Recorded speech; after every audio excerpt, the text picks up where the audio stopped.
the Cardcaptor Wizard of Hogwarts. This video is purely for entertainment and does not infringe on copyrights or laws. The rights to the novel and image belong to the original author. We do not claim ownership. Don't like waiting and want to listen to this fanfic in full now? Subscribe to our Patreon, where you'll find the best fanfics. Chapter 176, The Fourth Warrior. It seems that everyone is looking forward to it, Professor. Dumbledore stood up with a smile, and the food on the long table disappeared. With this movement he walked to the Goblet of Fire. Let me see, it may take another minute. After the warriors are selected, all warriors please come to the front and go to the side hall in front of the auditorium, Professor. Dumbledore pointed to the side. There.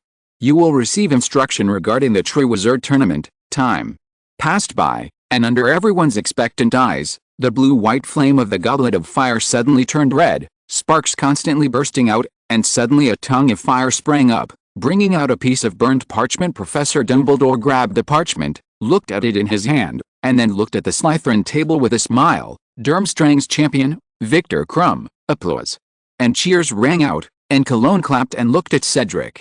Cedric smiled and clapped like everyone around him, and didn't seem to be worried at all about having such a competitor. Crumb stood up with a calm expression and walked past Professor Dumbledore and the teacher's chair towards the side hall. After a few seconds, the flame of the Goblet of Fire turned red again, and a piece of burned parchment flew out of the flames. The champions of Oaksbuttons. Professor Dumbledore glanced at the parchment and then said, Fleur Curital. There was also warm applause, but Oaksbutton students seemed to be more emotional, and several students who were not selected couldn't help wiping away tears. But there was no moment of mourning for the students who were not selected.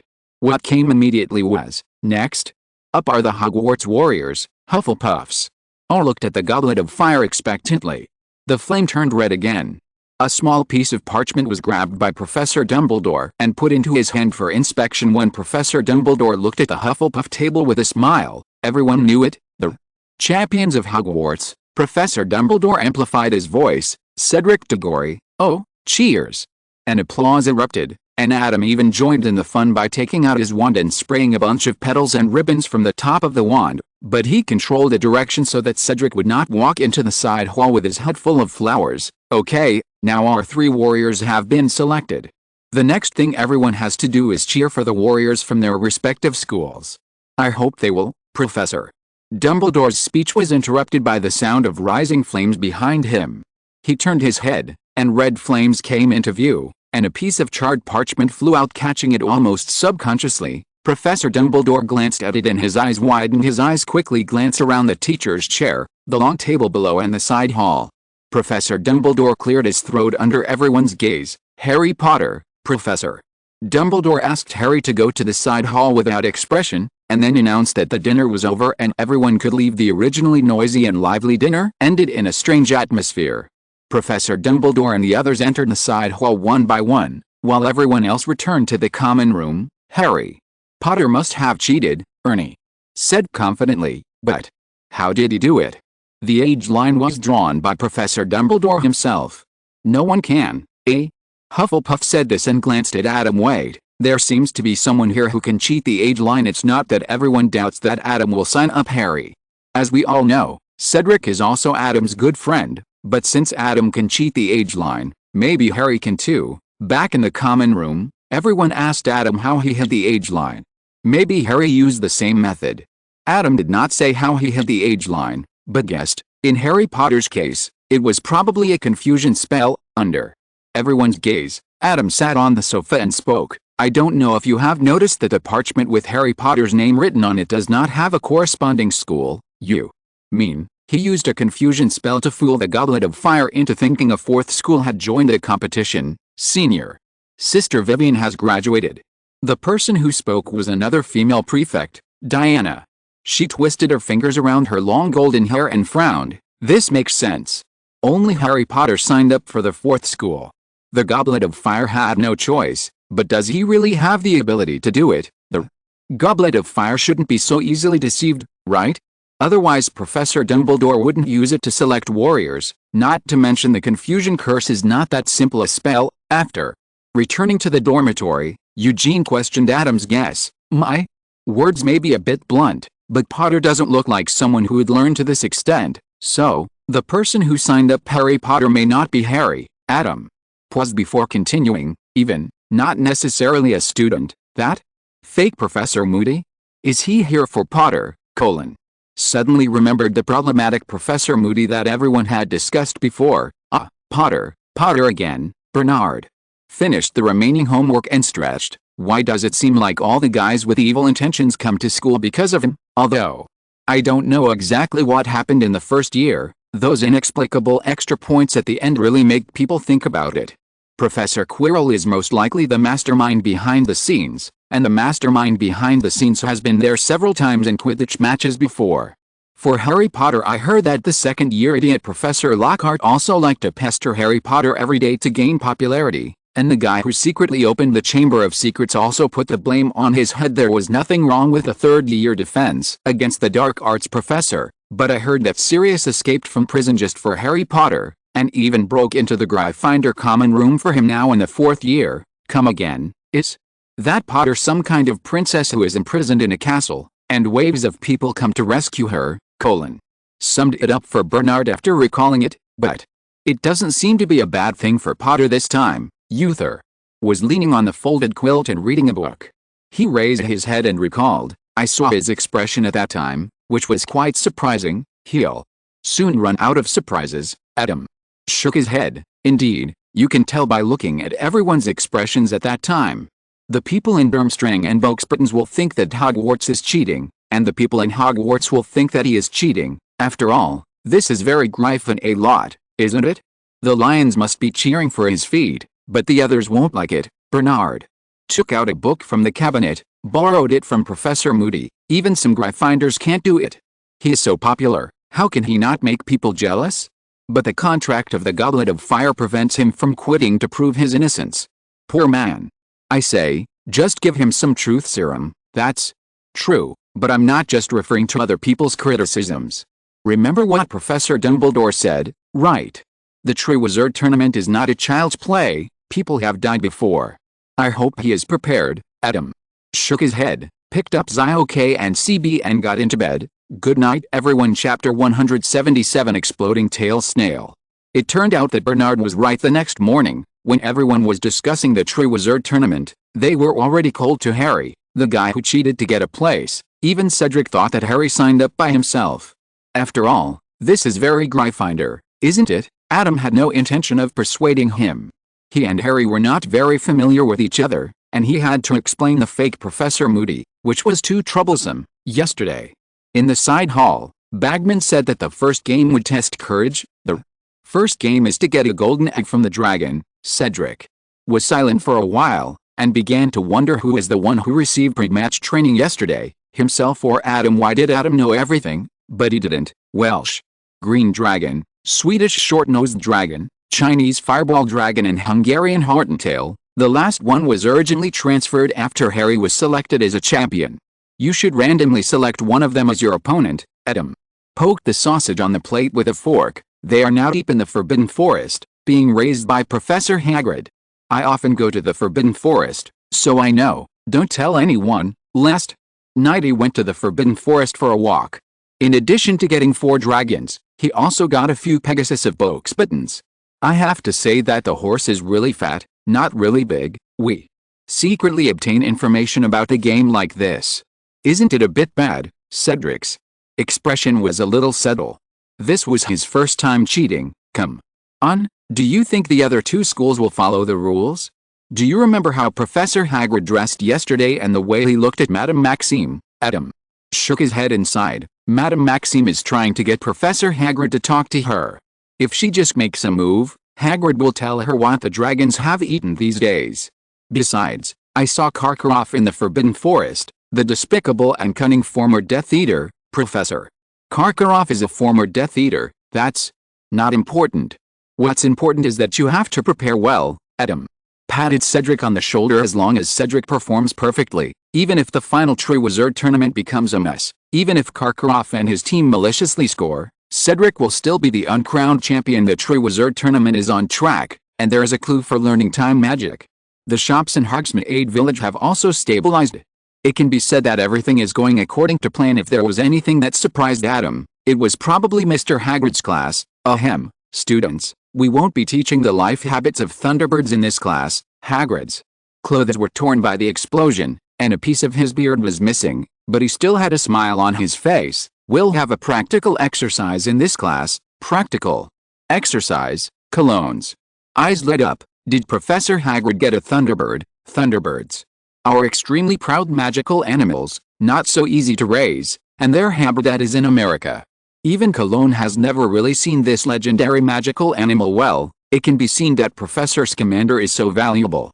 There are not many magical animals in the world that the academic community believes to be real, but he has never seen just when everyone was looking forward to it. Professor Hagrid brought a lot of boxes, each of which contained a gray-white, sticky fleshworm with several unformed gray shells on its body, and some unknown animals with thorns on their bodies. Hagrid introduced this magical animal to everyone very enthusiastically, and he named it the exploding-tailed scroot. Is this the legendary blasting scroot that looks like a lobster out of its shell? I thought it would taste good, but looking at the slimy worms, Adam was silent for a moment, and couldn't help but feel that Ms. Rowling seemed to have some misunderstandings about lobsters at this moment. His ideals were even shaken a little. His magical animal world doesn't want all animals, but although the blasting scroot is ugly, its parents are quite handsome. The manticore, and the fire crab are all very handsome. They and the other magical animals in the third game should also be in the Forbidden Forest at this time, but they should be somewhere else. We can look for them in the Forbidden Forest when the time comes, or ask the hippogriffs to look for them. Hagrid spent some time telling everyone how to take care of the blasting scroot, and gave everyone the task of taking care of the blasting scroot. Adam seriously suspected that Hagrid did this because he didn't have time to spare. It's hard to say how much influence Madame Maxime had in this. Adam, come help us next time. Let them sleep for a class. After class, Colin pulled down his sleeves on both sides and sighed. What's the matter? Didn't you say you wanted to take a closer look at the new magical animals? Adam rubbed his fingers, and a bubble emerged from his fingertips to wash away the gray mucus on Colin's face. I regret it. Colin's face was full of past memories. That is not an animal that should exist in nature. It has no thoughts or habits at all. I even think it is untamable. It seems that there is no need to tame it. People often tame and raise magical animals for value considerations. What economic value do those flesh worms have? That is indeed a failed magical animal. Adam shook his head. The blasting-tailed scroots, like the ligers and mules, could not reproduce on their own. This was the most fatal point. Unable to reproduce on their own and not long enough to live, who would use one manticore and 60 fire crabs to breed blasting-tailed scroots that had no other value except danger? Is the manticore with a danger level of XXXXX not dangerous enough? Even without mentioning the manticore, the gems on the 60 fire crabs were much more expensive than the blasting-tailed scroots. What was the difference between this and spending 500,000 to make 10,000 counterfeit bills? On a weekend afternoon, Adam looked at Cedric and couldn't help laughing. Didn't you have lunch? Cedric hurriedly swallowed a few waffles, picked up the Coke in front of Adam and drank it in one gulp. Then he let out a long breath and sat down opposite. Don't mention it. A lot of people have asked me for autographs these days, and they have been surrounding me, more and more people. I can't even have a good lunch. After all, you are a Hogwarts warrior now. Adam changed some cakes on the plate, copied a cup and filled both cups with Coke. Come on, tell me about your experience these 2 days. Make me happy. Cedric's face, which was originally going to complain, suddenly became more bitter. Oh, don't be like this. Chapter 178 Grindelwald Style Support. It really shouldn't be. Looking at the Hufflepuff wearing on the chest of the passing Hufflepuff, Adam couldn't help but shake his head and sigh. It's so easy to be incited. But it's not surprising if you think about foreigners marching every 3 days. Today was supposed to be the day for you to feed the owls, right? Why did you come all the way here? Bernard looked at Adam suspiciously. Why are you here? Watch the fun, Bernard said confidently. I have nothing to do today anyway. I saw you were acting strangely, so I came to see if there was any fun. You? Looking at Bernard, Adam blinked, a bit like Eugene. While he was talking, a ladybug flew by the window. Adam grabbed it and stuffed it into a glass bottle. He reached out, picked up the bottle, and screwed the lid in one go.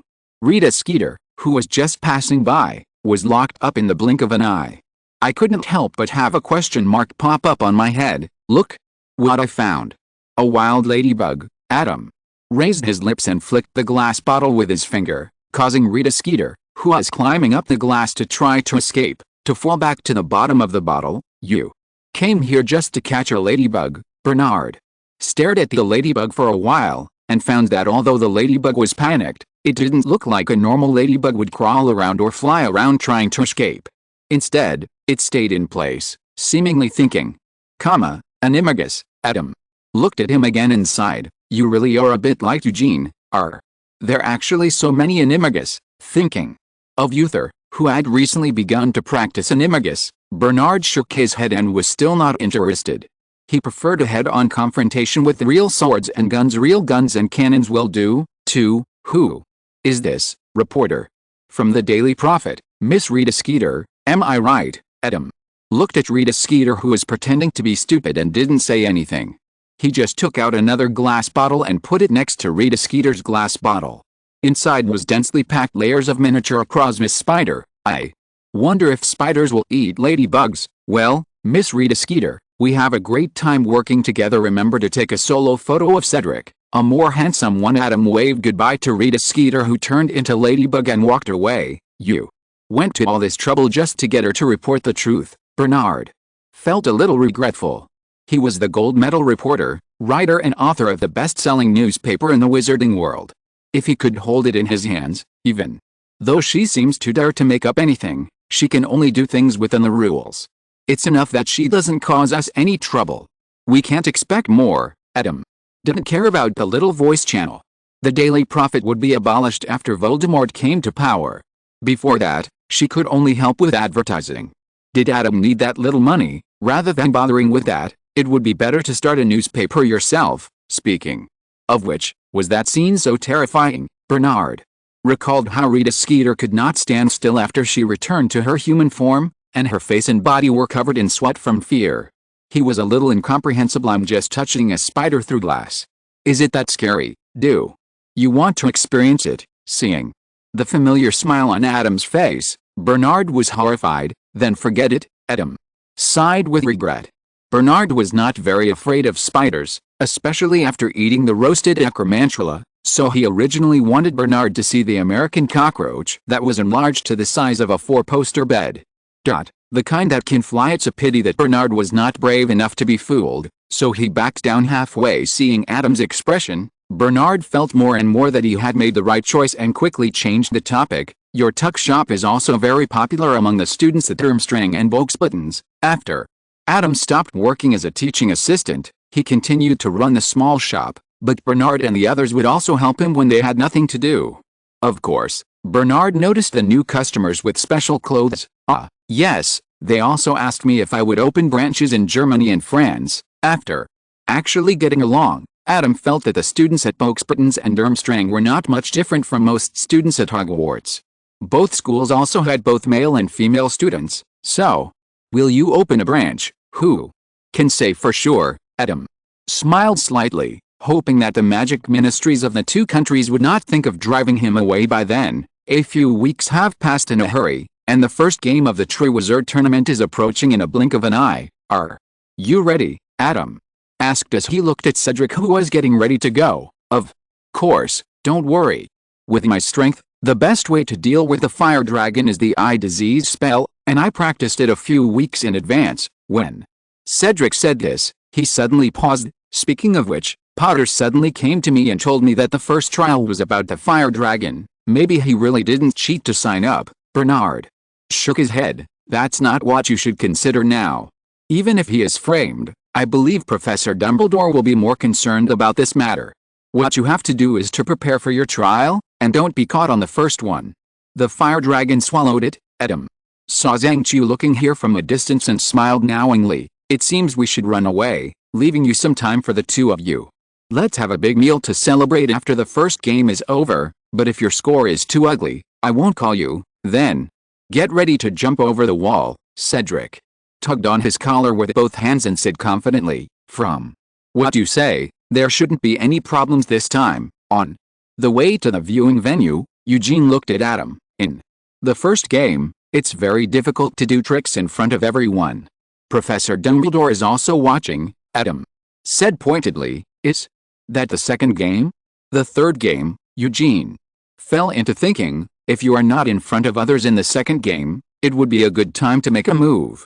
If you wait until the third game, Professor Dumbledore will definitely be wary. After all, if we don't take action in the last game, we will have no chance. But the premise is that Professor Dumbledore knows that someone will be secretly doing it, right? Bernard objected. Now Professor Dumbledore hasn't even discovered that Professor Moody is fake. Although I had kept my voice down, people started to appear around me, so everyone stopped communicating. Coming to the Hufflepuff team, the first match was Cedric, and everyone was cheering for him. Adam looked at a piece of cloth with a badger drawn on it, rolled his eyes, raised his hand, paused, and suddenly pulled out the wand and waved it as if he remembered something, referring to the college relic robes from a certain game. Brown fabrics painted with reflective copper yellow badgers and grass blades rose from all sides of the venue, flew towards the sky, and covered the stands, thoughtfully blocking the sun for everyone. Adam's response drew a burst of exclamations from the Hogwarts students.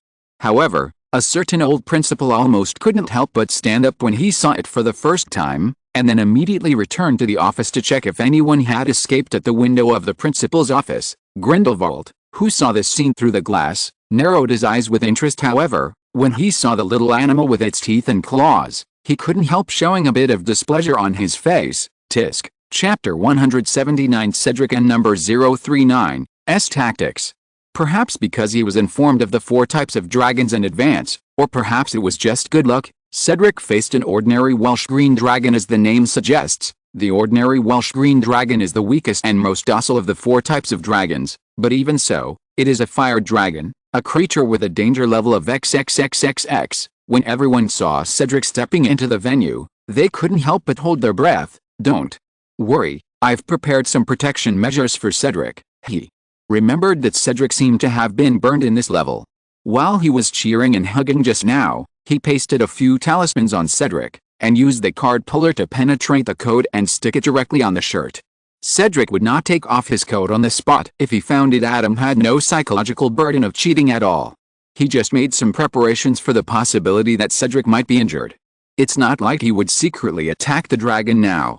Hey, it seems that it's not impossible, but Adam looked at Cedric and gave up the idea. He should believe that Cedric can still deal with an ordinary Welsh green dragon. Okay, our Hogwarts warrior has entered the field now. Let's look forward to how he will deal with that big guy. The commentator was Bagman from the Ministry of Magic, Sports and Physical Education Department. On the field, Cedric took a deep breath. Of course, he couldn't cast the ice spell right away. The dragon's weakness is the eyes, but it doesn't mean that an ice spell can defeat a giant dragon. Cedric first cast a few spells on the ground. The explosion attracted the attention of the ordinary Welsh green dragon. Then Cedric cast a delicate transformation spell on the exploded gravel. The ordinary Welsh green dragon has attracted attention. Will it leave the nest? Oh. It just spit out more a ball of fire. Mr. Diggory's plan failed. The bird that was transformed from the gravel turned back to its original form after being sprayed by the flames, but this was under Cedric's control. The gravel fell to the ground, and several pieces of barbecued meat inexplicably appeared among the gravel, exuding a roasted aroma. Although the aroma was mixed with a bit of burnt smell after the second heating, it was obvious that the ordinary Welsh green dragon still moved its claws under the temptation of this aroma. Cedric's mouth corners slightly raised. If attacking birds can be solved by breathing fire, then eating meat can't be solved without going there in person, right? What is this? It seems to be barbecue. Oh my god, is this Mr. Diggory's plan? The ordinary Welsh green dragon seems to be attracted. Amid Bagman's exclamation, Cedric smashed the barbecue into pieces, revealing the bloody inside. Ah! This cologne. Opened his mouth wide. Is this why Cedric asked you for barbecue dipping sauce? Well, it can be seen that the cooking skills are not very good. The meat was cut into 2 large pieces and the fire was a bit fierce, so that the inside was not fully cooked and the outside was almost burned. Bernard commented like a glutton, but this kind of barbecue is probably attractive to dragons. Uther looked at the ordinary Welsh green dragon, who was ready to move. The outer part of the roast meat was fully cooked and even a little burned, exuding the aroma of roast meat, while the meat inside still had a strong smell of blood, both of which were attractive to dragons with the intelligence of a fire dragon. It was completely normal for a small flying animal to emit such a fragrance after being hit by fire. It had encountered it before, although this time it was much more fragrant than before. Finally, the ordinary Welsh green dragon still couldn't resist the temptation of the barbecue, and left the nest, staring at Cedric vigilantly. While slowly walking to the barbecue, Cedric took a few steps back to indicate that he had no ill intentions, and did not move until the ordinary Welsh green dragon ate a piece of barbecue. When the ordinary Welsh green dragon completely let down its guard and began to feast, Cedric suddenly cast an eye disease spell. The panic of suddenly losing its eyesight and the pain of being hit in the fragile eyeball made the ordinary Welsh green dragon go crazy, but it also lost its accuracy. Cedric attracted its attention with the sound of a few spells and easily obtained the golden egg. Look! He succeeded. Unscathed. Let's cheer for the first warrior. Cheers! An applause broke out in the arena, and the judges gave their own scores except Igor Karkaroff and Madame Maxime. Everyone gave a high score. Karkaroff himself, who gave a low score, was criticized by the surrounding students. Wait a moment, Madame Maxime smiled at Bagman and borrowed the microphone. Very exciting tactics, but I am a little confused about one thing. Did you prepare the barbecue you summoned in advance? Although Madame Maxime is a half-giant, she is not weak in magic. Of course, she can see where the barbecue came from. Cedric shouted a few times with his hands in front of his mouth, but the judges still couldn't hear clearly, so Bagman took the microphone and trotted down to hand it to him. Why not use the flying spell, Adam? Blinked under everyone's gaze. Cedric took the microphone. Yes, that was my recent failed attempt at barbecue, Cedric. Then produced another piece of barbecue. Bagman took it, smelled it, and even took a bite, and gave Cedric a thumbs up. It tastes good, Cedric smiled and nodded at him. Bagman brought the barbecue back, and Madame Maxime checked it. It was indeed barbecue for human consumption, except that the heat was a little bad.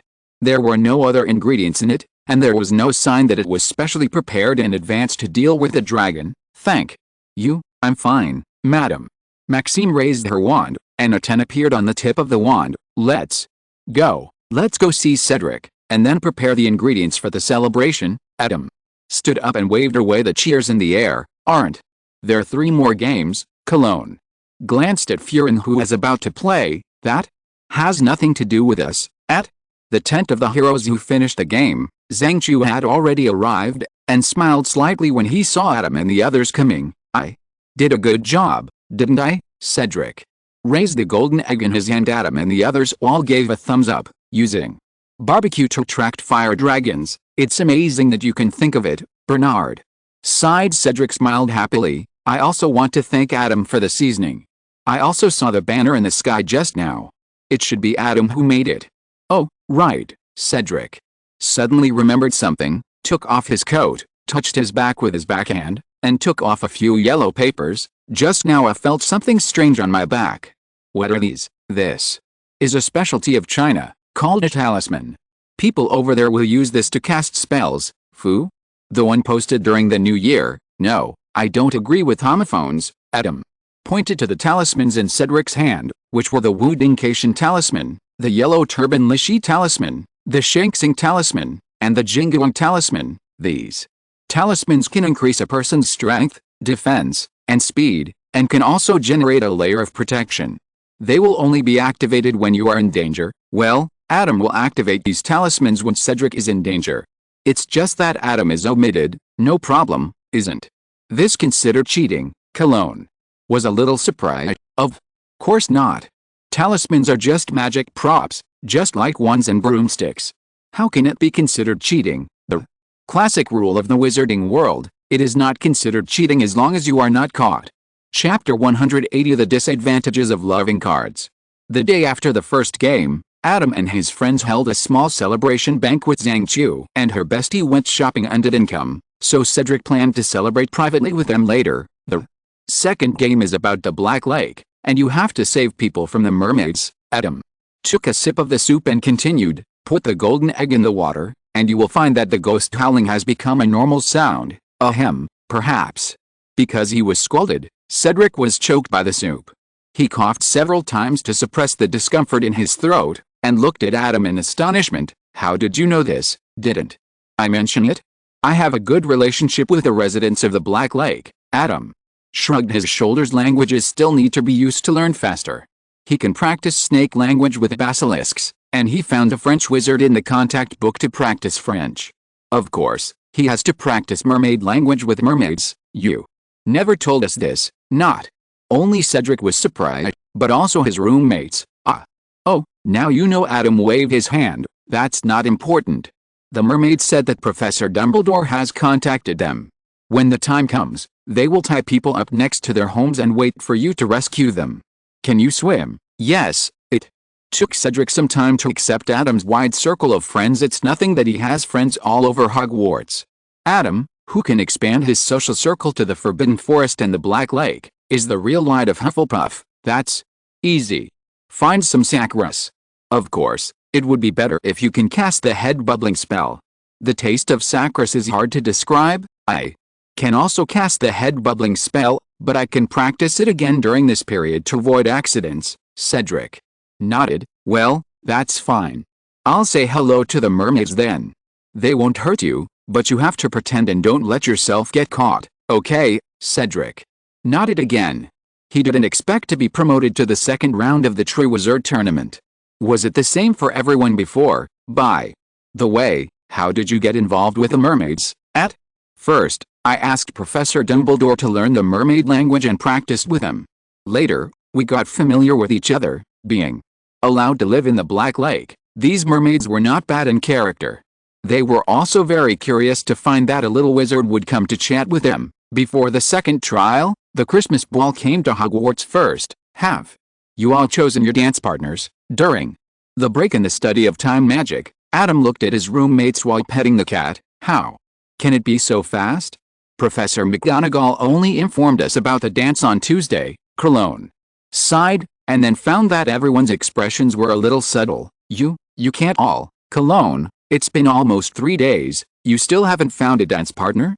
No one even invited you. Bernard shook his head. If you don't hurry up, there will be few beautiful girls left without a dance partner. Of course someone invited me. Cologne's face was flushed, but it's just that they are a little bit higher than him. Then you have higher requirements. Do you need me to help you find out who else hasn't found a dance partner?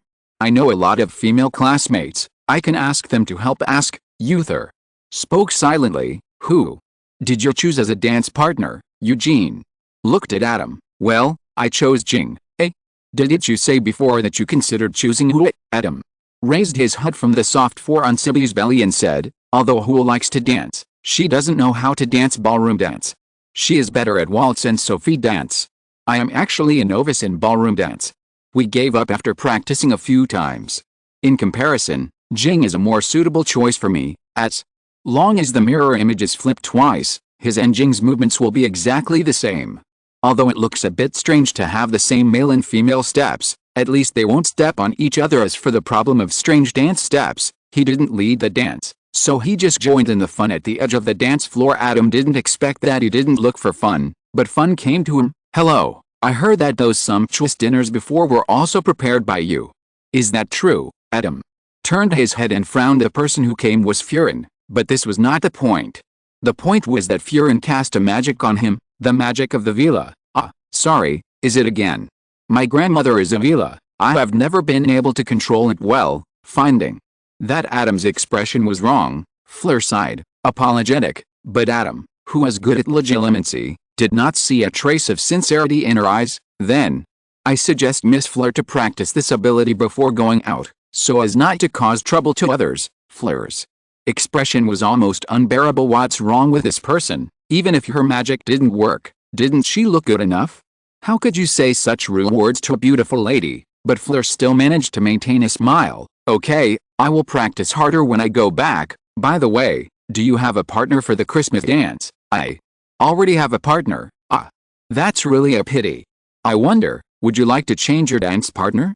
For example, me. At the end of the sentence, Fleur tilted her head shyly and flipped her hair. The most gentle thing is the gentleness of the lowered head, like the shyness of a water lotus that cannot bear the cool breeze. The boys who were paying attention to the situation here shed tears of envy one by one. Sorry, no. Fleur froze in place and looked at Adam in disbelief. If there's nothing else, I'll leave first. Adam nodded politely to Fleur, but left without waiting for her answer. Inexplicably, she planned to seduce him and invite him to dance.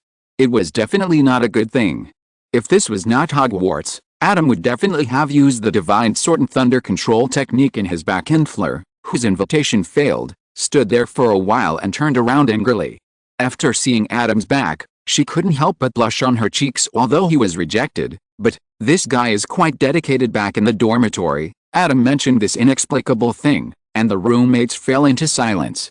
Oh, not unanimously. There must be something wrong. Cologne fisted his fist and nodded towards Adam. Perhaps she found out that you are Cedric's friend and plans to achieve certain goals by getting close to you. Yeah, that makes sense. Bernard looked at the two people discussing and his eyes twitched. Is it possible that someone is attracted to you? But what Cologne said is not impossible. No way. Fleur has Vila blood, so she should never lack suitors. How could she inexplicably fall in love at first sight with me, who is in another school and will never see her again after this school year? Adam spread his hands. And even if you fall in love at first sight, you should look for opportunities to make friends with me first, instead of being charming right away. It's obvious that she has evil intentions. Speaking of Vila blood, Eugene suddenly spoke. Her grandmother is a Vila, which means that the proportion of Vila blood in her body is actually very high. With her affinity for magical animals that can even conquer unicorns, maybe it was the Vila part that conquered her. Adam was silent. Adam was thinking. Adam was speechless. Chapter 181: A journey through time that has already come. For the first time, Adam discovered that the everlasting magic of love also had its drawbacks compared with people who are more rational and think more, and whose judgment is affected at most. This inexplicable favorability bonus has an outstanding effect on animals. The specific manifestation is that even if Adam turns off the love card, it does not seem to affect Fleur's already added favorability towards him. In just 2 days, Adam had encountered Fleur more than 10 times in various parts of the castle. This was even when Adam rarely left the dormitory except for necessary schoolwork. The most outrageous time was when Adam ran into Fleur 3 times on the way to the same class. That's ridiculous. Adam couldn't help but uttered a curse word, covered himself with a magic card and entered the room of requirement. Although it was annoying to be entangled inexplicably, Adam's mood improved a lot due to the gratifying progress in time magic, although it is still at the stage of knowing what it is and not knowing why, and there is no need to think about flexible operations such as changes and coordination, but at least it is already known and it is possible to cast spells without the help of some special media, without the help of Clow Cards. Adam, I don't recommend you to continue. Time magic is very dangerous. Zio K couldn't help but persuade, at least don't experiment on yourself. I've already tried it. Now I'm just going to longer past. And I still have a shield. It doesn't matter. Adam took apart another time turner and poured out the gravel inside. Then he took out a piece of paper and waved it in front of Zio K. The piece of paper said everything went well. It's a shame you would believe this kind of letter written by your future self to your present self, Zio K complained. It doesn't matter if something goes wrong. Adam's life will definitely not be in danger if he has a shield. Even if we go at the wrong time, I will be with Adam. Sibby's head popped out of Adam's jacket pocket, and he said with narrowed eyes, receiving a touching chin scratch and kiss from Adam, you cunning guy. Punch me. Zio K's eyes were red, and he fluttered his wings and threw himself into his pocket. Okay, all passengers, please take your seats. The jump is about to begin. Adam took Zio K and put it into the other pocket, then checked his belongings and the magic circle drawn with the gravel in the time converter. After confirming that everything was correct, he input magic power into the magic circle. Because the magic of the Xianpei was used, there was no sense of going back in time. Adam jumped directly to a certain point in the past. Adam waved his hand, and golden squiggles formed the current inherent time. 1980. Was it actually the year he was born? Adam turned his head. The door to the room of requirement was still there, but he was a little unsure whether the other end of the door he opened was Hogwarts. After checking his bag, he found that the door key was invalid, but he could still use it after trying the positioning of the moving card.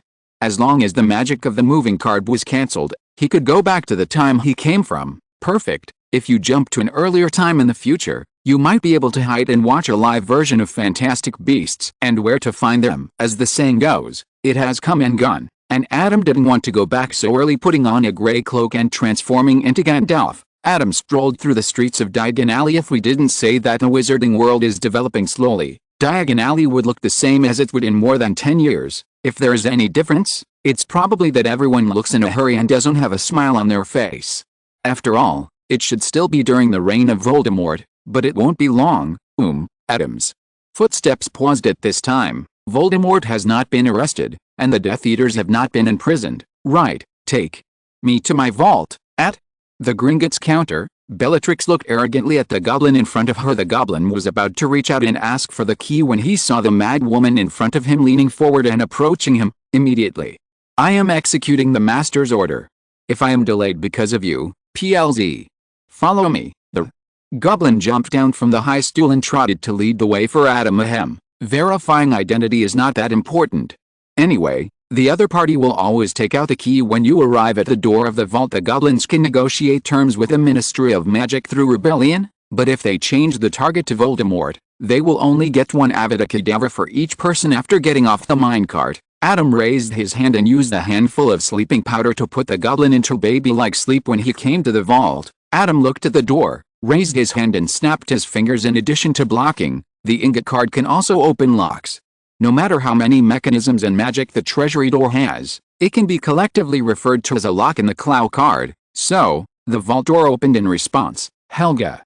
Hufflepuff's golden cup. Adam stretched out his hand and took up the golden cup. Magic that proliferates infinitely can only exist as a temporary fake. Adam placed a small curse in the area between his hands, and the proliferation spell set by Bellatrix was erased before it had time to take effect. After putting away this Horcrux, Adam deliberately kept a fake one, even. The evil feeling of the Horcrux is exactly the same. Adam had to sigh once again for the power of Chuangpei. The creation card can make the things recorded on it appear in reality, but once the book is closed, the created things will disappear. So is there a way to keep the created things for a long time? After some thinking, Adam really came up with a way. The shorthand feather pen wrote a paragraph at the bottom of the page where the fake gold cup was created. A bookmark appeared with Helga Hufflepuff's gold cup. When this bookmark is clipped to this page, even if the book is closed, the content of this page is still valid, and Helga Hufflepuff's gold cup will not disappear. The pen paused, and a bookmark slowly took shape in front of Adam. Adam reached out to catch the bookmark, clipped it into the page of the creation card, and then closed the book. The fake gold cup in front of him still stayed in place and did not disappear with the closing of the book. Thanks to the Great Eastern Key Magic Master Dad, it is indeed the truth of the world to defeat magic with magic in order to prevent this is the real thing from happening in the future. Adam also thoughtfully added a line of small words on the inside of the golden cup, made by Red, waking up the goblin. The goblin didn't dare to care too much, just thinking that the other party didn't want him to know what happened. Although it's a bit infuriating, it doesn't seem so unacceptable to the goblin compared to using the killing curse to keep it secret. Right after sending Bellatrix away, the goblin wiped the cold sweat and was suddenly stunned when he returned to his post. What did he do just now? Why did his heartbeat suddenly become so fast? I'm here, holding SPI. Playing with SPI's shiny and smooth pads in his hands, Adam tilted his head. Number 12 Grimwald Place, where's it? Chapter 182 An accident at 12 Grimwald Place. Should we be glad that there's only a muggle-repelling curse here but no loyalty curse? Adam sighed as he stood in front of this and the buildings on both sides that were somewhat incompatible in style. Fortunately, the address of Grimwald Place can also be found in the Muggle world. If it were somewhere deep in the mountains and forests, it would be difficult to find. Adam walked forward slowly and climbed up the steps. Just as he was about to use the ingot to open the door, he saw the door click and opened inwards. Adam directly faced the person who was about to walk out. Who are you? X2. Adam was confused. Harry hadn't even been born at this time, and Sirius hung out with old Potter every day, so why was he here? And it's not like he's never seen Sirius before. He looks nothing like the person in front of him. This guy looks a lot like Scientia. Speaking of which, he hadn't seen Dune 2 before crossing here. Ahem, that's not important. Exclamation mark. The important thing is that the guy in front of him cannot be Sirius. Even if he changes his age, he still can't become like Sirius. The other party looked at Adam, with confusion and shock on his face. Countless thoughts flashed through his mind. While questioning, he quickly pulled out his wand and pointed it at Adam. Adam raised his hand subconsciously, and the opponent's Expelliarmus, which was enchanted by a strike card, was knocked away. He caught the flying wand, entered the door, and closed the door in one go. When he came to his senses, Adam found that he had locked the door with an ingot. Hiss. Why am I so skilled? Adam lowered his head and thought for less than 0.1 seconds, feeling that he must have been led astray by Bernard. Well, that must be the case. Who are you? Who asked you to come? The man who was knocked away struggled to get up from the ground. The shoulder that was hit was numb and painful, and his entire arm was almost unconscious. Bad guy? Before Adam could answer, a house elf suddenly jumped out from behind the man and stabbed Adam with a shining silver fork in his hand. He raised the wand he had seized to block the fork, and flicked his hand to fly the house elf behind him. Adam looked at the house elf, who was excitedly wanting to rush forward again, and suddenly remembered something. The house elf of the Black family, what is his name? In short, since the other person is willing to help the person in front of him, it means that he is also from the Black family. Besides Sirius, there is indeed a young man in this generation of the Black family, Regulus Black. Is this guy still alive now? Wait a minute, think about it carefully, and it seems that you really don't remember when Regulus died, only that he died very young. Regulus Black, Adam asked tentatively, and the other party pursed his lips. It's me. Who are you? Why did you break into my house? Regulus also found that the person in front of him seemed different from the person he thought Voldemort sent to silence him. The person didn't know him at all, and he didn't come up to throw the Cruciatus curse or the death curse. Creature, come back. Regulus stopped the house elf, who still wanted to protect his master, and looked at Adam warily and suspiciously. Adam was a little embarrassed. He seemed to have arrived too early.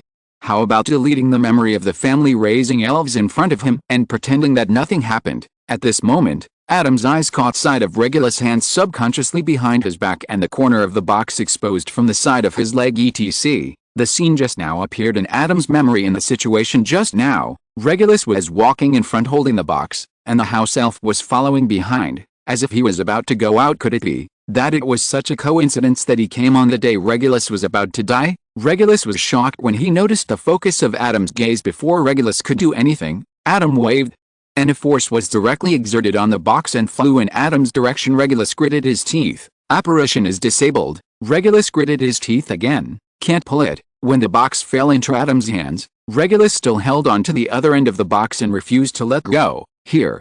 It is a relic of my ancestors, Regulus said expressionlessly, still trying hard to withdraw the box. Are you here to rob? There are many valuable things in this old house, and I can give them to you. Please leave this to me. Anyway, there is a high probability that he will not come back from this trip. As long as he can go there with us and get rid of that thing. When Adam heard what Regulus said, he completely confirmed that the thing in the box was that thing, and smiled slightly. Do you want to destroy the Horcrux? I'll help you. Taking advantage of Regulus's stunned state of shock, Adam snatched the box away and opened the lid. Salazar Slytherin's locket is made to look like that. Adam closed the box and looked at Regulus. Horcruxes are not so easy to destroy. Only a very small number of extremely evil forces in this world can destroy them. I am very experienced in this area. Stretching out his hand towards Regulus, the admirable Slytherin, Adam silently opened the magic of the love card. Maybe we have a lot to talk about. Regulus was already in shock after hearing the word Horcrux from Adam's mouth. He looked at Adam, then at the fake Horcrux he made. For some reason, Regulus nodded and agreed, and shook hands with Adam. Let's find another place to talk. My mother will be back soon. Swallowing. The question is, your mother still alive? Adam suddenly realized that there were too many things he didn't know about the past. He didn't remember or understand many things. Well, you lead the way. Regulus glanced at Adam and couldn't help but trust him a little more. He tentatively reached out and took back his wand from Adam, and then took back the box, then pushed past Adam and opened the door. Come with me. Creature, you come too? Yes, Master Regulus. Walking out of the Black family, Regulus looked at Adam. Can you apparate? What do you think? Faced with Adam's question, Regulus was silent. Sorry, after all, you look a little young, even like a child who hasn't graduated yet. Adam choked. Don't say it, he really is. I will explain it to you later, but I can apparate. You can rest assured. Regulus nodded. Come with me. After the voice fell, Regulus disappeared on the spot. Disapparition is not a perfect escape technique. This method of movement will leave traces that can be tracked, especially when disapparating in front of others. After sensing it, Adam followed the trace of Regulus' disapparition and chased him. If you're listening to this novel on a channel other than Fanfic World, It means they downloaded and uploaded it without effort. We cordially invite you to visit our channel, Mundo Fanfic Novelis. There you'll find the original version of this story, and you can explore many other novels of various genres. We're waiting for you to immerse yourself in a world of incredible novels. Chapter 183. Are you willing? Adam and Regulus stood side by side on a deserted sea cliff somewhere, watching the waves in front of them constantly impacting the cliff below them. Just now, Adam had told Regulus about his coming from the future. Regulus didn't believe it at first. After all, with the background of the Black family, he also knew about the existence of the Time Turner. Safe time travel cannot go back more than 5 hours at most, and Adam has gone back more than 10 years. But Adam went into more detail about the Time Turner's capabilities than he did. The biggest problem when using the Time Turner is that if you go back in time and encounter yourself, especially if you don't know the existence of the Time Turner, you will be mistakenly killed by your past self. Adam has long known about the existence of the Time Turner, and is even sure that he will be able to master time magic in the future, and at the same time have a way to confirm his identity, so this item does not exist, and he can even write a note to his past self. The second problem is that time travel may cause time paradoxes. Normally, time itself has the power of correction and forms a closed loop. It is impossible for a person to change the past. Everything that is done is part of the past and is destined to happen, but things may happen that exceed the power of time correction. For example, if Adam directly destroys Britain now, the power of time correction cannot recreate Britain in the next 10 years, which creates the time paradox. Without Britain in the future, everything Adam has experienced before will not happen. Adam will naturally not go on this time travel. Without this time travel, Britain will not be destroyed. Time can no longer form a closed loop. In serious cases, even will cause the world to collapse, and Adam knew this, so of course he would avoid this kind of thing from happening. He had previously erased a memory of the Guide Goblin and left a fake gold cup for Voldemort to prevent time paradoxes. After explaining, Adam showed Regulus how to make a Time Turner. Take out a Time Turner, blow a breath, dang, it becomes 2. Regulus almost split into 2 on the spot. After personally using 2 Time Turners and confirming that both were genuine, Regulus fell into his current state, watching the waves ahead without saying a word. So, that's where I'm going to die? Finally, Regulus spoke. Master Regulus, let Creature drink that water. Creature is not afraid.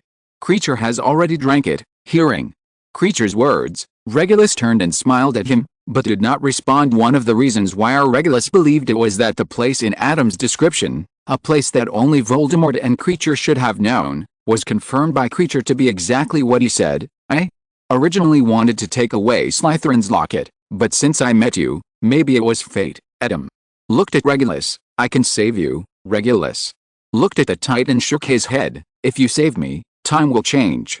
If this causes a time paradox, as long as you control the impact, time can be fooled. Regulus was startled by Adam's words. The death of Regulus Black only exists in the oral account of the only person involved, Creature. To others, Regulus Black just never appeared in front of people again after that day. Regulus is not stupid.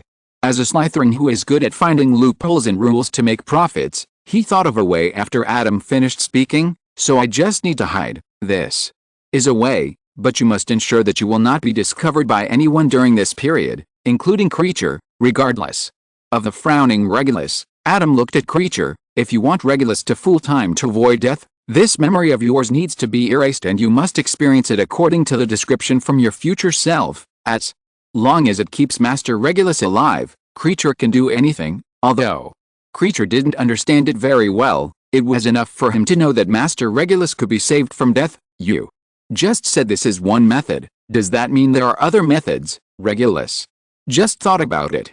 He couldn't bear not appearing in front of people for more than 10 years, but not being discovered by any existence. Regulus silently measured his ability to survive. When he was alone, he might not live long. I can take you directly back to more than 10 years in the future, Adam said firmly. If it were a pure card, even with the help of the magic material Adam named Sands of Time in the Time Turner, there was no guarantee that it could bring people back to the future, but Adam still had a shield. Regulus swallowed with some emotion. Who would want to die if he could live? So, after some exchanges, Adam stretched out his hand towards Regulus. Regulus reached out and took hold of it. Regulus Black, are you willing to remain silent on this matter, even alone? After following Adam read into the future, mirror held Adam's wand in his hand and looked at Regulus. Yes, as Regulus finished speaking, a thin, dazzling thread spurted out from the top of the wand and wrapped around the intertwined hands of Adam and Regulus. Seeing this thin thread, Regulus took a deep breath. This is a necessary process. Adam doesn't want to go there specifically to rescue people in the future. Are you willing to not harm Adam Reed's interests in any way after going to the future, and follow Adam Reed's arrangements without violating principles and harming the interests of the Black family? Yes, this is also a small price Adam charges for rescuing people, but Adam doesn't have to force Regulus to do anything. The main thing is that Regulus doesn't go against him. These have been discussed with Regulus in advance. Regulus directly agreed, and another thread sprayed out. Adam Reed, are you willing to help Regulus Black go to your future and ensure Regulus Black's safety during this period? Yes, the last thread sprayed out, and then 3 threads slowly tightened, wrapped around the hands of the 2 people, and finally disappeared. There was no mark left on the wrist, but Regulus could clearly feel the existence of the contract unbreakable oath, the most powerful and inviolable of all contract magics known to the wizarding world. It acts directly on the soul. Adam touched his wrist. Fortunately, this aspect is the novel version, and no marks are left on his wrist, otherwise it would be inconvenient. An invisible scale flashed, and the part of the contract magic that bound Adam was immediately invalidated. In addition to measuring and identifying, the magic of the scale card also has the effect of the contract. Even if the scale card does not work for the unbreakable oath, there is always a way to work, such as eliminating the card or having no card. It's not that Adam intends to go back on his word. All of Regulus's promises are based on the premise that Adam can bring him back to the future safely. Adam just doesn't want to be bound. Then, according to what we agreed before, Adam looked at Creature and erased part of his memory. The death of Regulus. The first act, the first scene, begins chapter 184. Necromancer, Adam and number 039's ambition. In fact, their conversation just now took place not far from the place where Regulus originally died. There is a cave not far from the sea cliff where they were standing just now, and that is their destination. As Adam moved forward, the turbulent seawater beneath his feet was smoothed and condensed into ice. Although Regulus was surprised, compared to the things he heard before, the scene before him seemed not that surprising. Are you really a student at Hogwarts? Regulus stepped hard on the ice beneath his feet. After Adam found out, he silently controlled the thinning of the ice with a click. Regulus stopped talking. Centered on that foot, the cracks spread like a spider web. Regulus froze in place, not daring to move his lower body. He wanted to draw out the magic spell and add a freezing spell to his feet, but he was afraid of moving too much.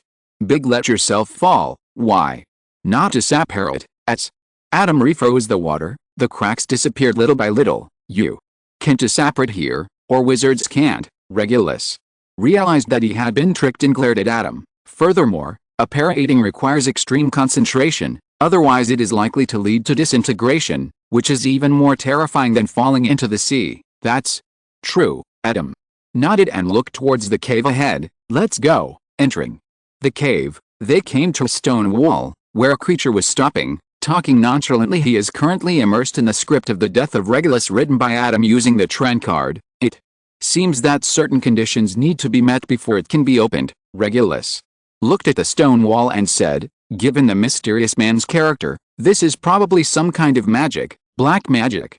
Maybe the person who enters has to pay some kind of price first. Regulus did not have such profound magical attainments and knowledge, but he knew Voldemort. No matter what kind of magic it is, this kind of door-keeping magic here is called a lock. Adam stretched out his hand and snapped his fingers, and silvery white threads appeared on the wall, forming an arch. Let's go. Regulus stepped into it, glancing at Creature before doing so. It's arguing with you about who will pay the price of entry. Adam looked at him and smiled. Don't worry, even though Creature may think it's true, it's actually just a dream.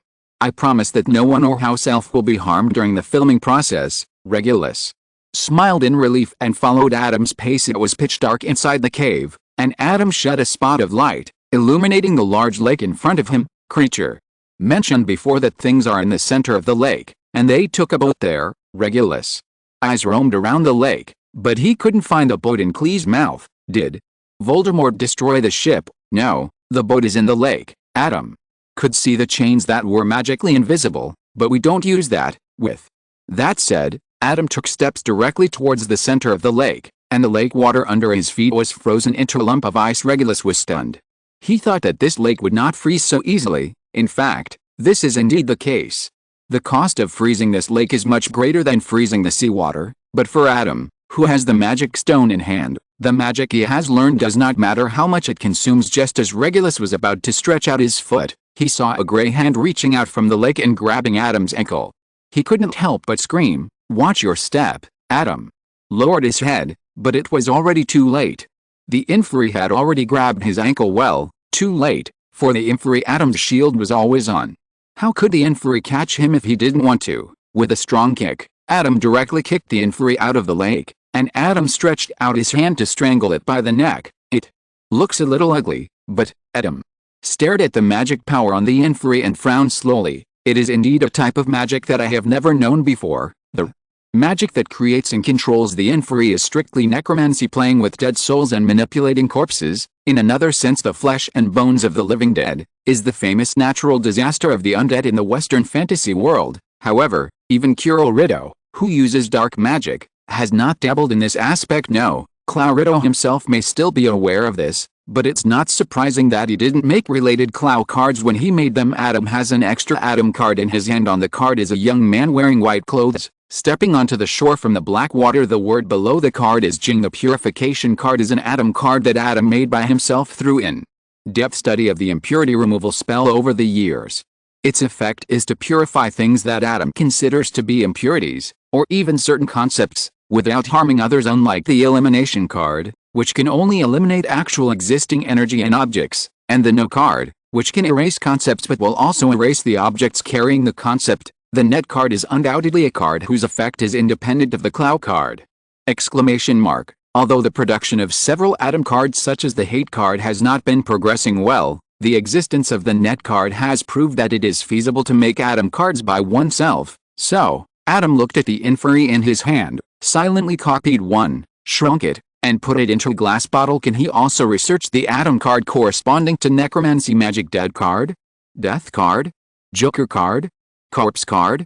Soul card? Involving many directions such as souls and corpses, Adam felt that one Adam card might not be enough. It should be split into several cards like the time card and the fire card corresponding to time magic. But it is a research direction after all. Well, when the research on the time card reaches a bottleneck, I will give it a try. Adam glanced at the struggling corpse in the glass bottle and thought silently. The corpse doesn't eat anyway. After filling it with some more water from the lake, Adam shook the glass bottle as if he had just caught a small goldfish and put the glass bottle into his bag anyway. The corpse doesn't need to breathe, so he didn't open the breathing hole, and he was not afraid of spilling it. The ice spread and froze the entire lake. Adam turned around and waved to Regulus. "Come here, Regulus." Walked over hesitantly and finally asked, "What was that just now, inferi? What did you catch that thing for? Let's study it when we get back and see if we can find something."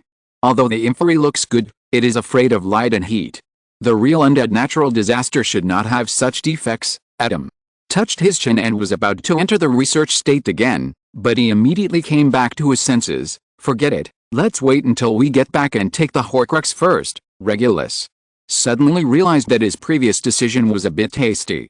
He shouldn't have let down his guard after knowing that the other party was a Hufflepuff. Why doesn't this guy look like a good person?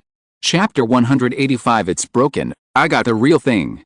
Looking at the green potion in front of him, Regulus couldn't help but take a half step back. No matter who it is, it shouldn't be possible to face calmly the things that were destined to kill him, right? I heard from Creature that this is to drink. Before Regulus finished speaking, Adam rolled up his sleeves and reached into the green potion.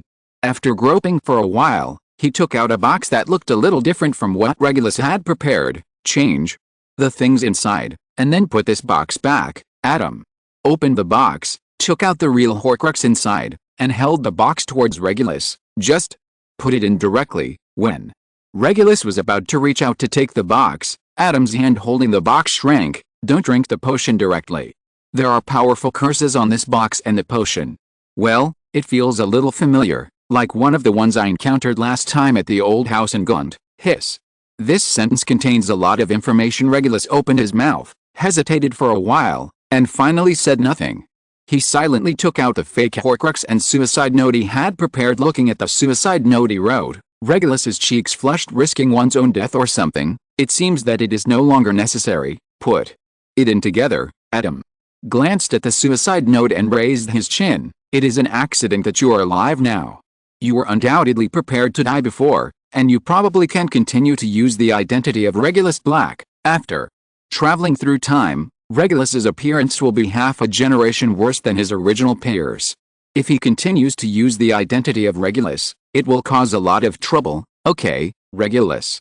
Carefully put the fake Horcrux and suicide note into the box, paying attention not to touch the box. Adam closed the box and put it back to the bottom of the potion pool. What should we do with this Horcrux now, Regulus?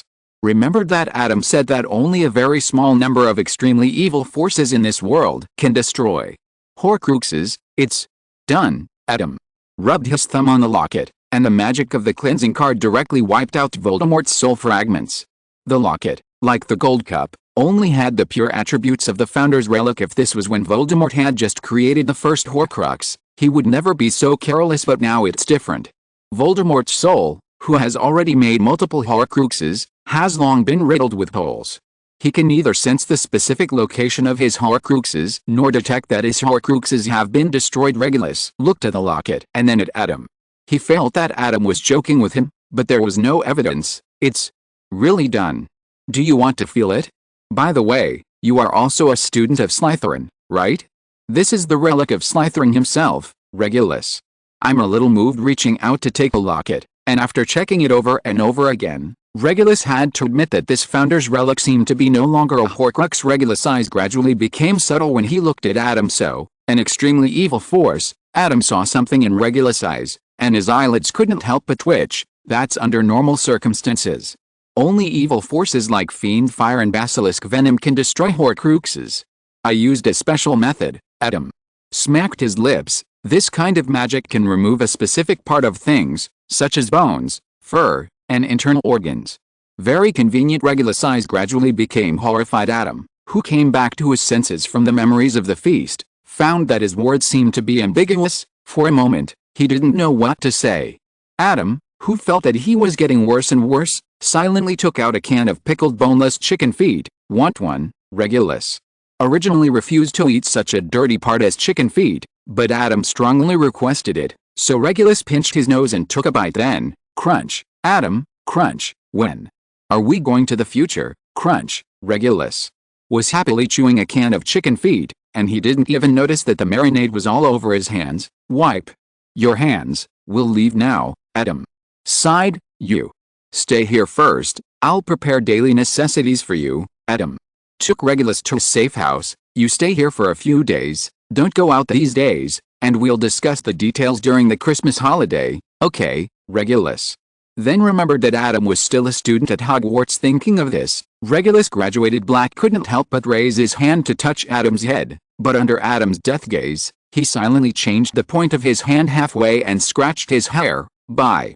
the way, the chicken feet, I can make it for you too. Adam sighed again. There are many delicacies in the world, far more than just that one. You can try more options. At this point, Adam's expression changed slightly. With a bit of thought, if you want, maybe you can also come into contact with delicious food every day in the future. The Dream Dessert Workshop has the Ambrosio couple, and his restaurant has more industries that do not have a trustworthy manager. If Regulus is not interested in the restaurant manager, he remembers that Timothée Chalamet seems to have played the young version of Willy Wonka. If the other party is willing, it is not a bad idea to let him be in charge of the Dream Dessert World. Oh no, I got the real Willy Wonka. By the way, Depp has also played Willy Wonka, but I don't know which version Grindelwald is now. If it is Uncle Mac's version, then he is not interested in the catering industry, but he can't verify such things after all. If nothing unexpected happens, he didn't have the opportunity to meet Grindelwald until Grindelwald was killed by Voldemort. After explaining Regulus's affairs, Adam returned to the room of requirement and returned to the dormitory leisurely. As a result, Adam was stopped halfway. Just when Adam thought that the other party was the person who was asked by Fleur to find him with charm, the other party said that Professor Dumbledore was looking for him. Professor Dumbledore, looking for him at this time. Harry's selection as a champion should have been beyond Professor Dumbledore's expectations. How could Professor Dumbledore have time to come to him if he wasn't worried about Harry's safety at this time? It couldn't be for the Christmas dinner. You know what? It's really possible. Taking the automatically rotating stone staircase to the principal's office, Adam saw two old men looking at each other affectionately. As soon as he entered the door, Adam glanced at Professor Dumbledore, and then at the old man opposite Professor Dumbledore, whose white hair and back could only be seen. For a moment, he didn't know whether he should continue to go and how to say it. Although Professor Dumbledore is over 100 years old, he doesn't think there's anything wrong with having a sunset red or something. Although it was not written in the original Harry Potter, it was a story from Harry's perspective, and Harry didn't find out Professor Dumbledore's sexual orientation at all. But old Dumbledore, you must be careful. Don't let people deceive you when you are old and lose your integrity. Besides that, it is best to keep it secret. Otherwise, if the Emperor knows about it, he will kill me. W.C. Emperor. Chapter 186. Adam Reed. When the old man sitting opposite Professor Dumbledore turned around and saw those iconic eye colors, Adam cursed in his heart. After all, just now I was thinking of someone else, but I saw him right away. This stimulation was really a bit overwhelming. Now that he thinks about it, he seems to have thought several times that he would never meet Grindelwald.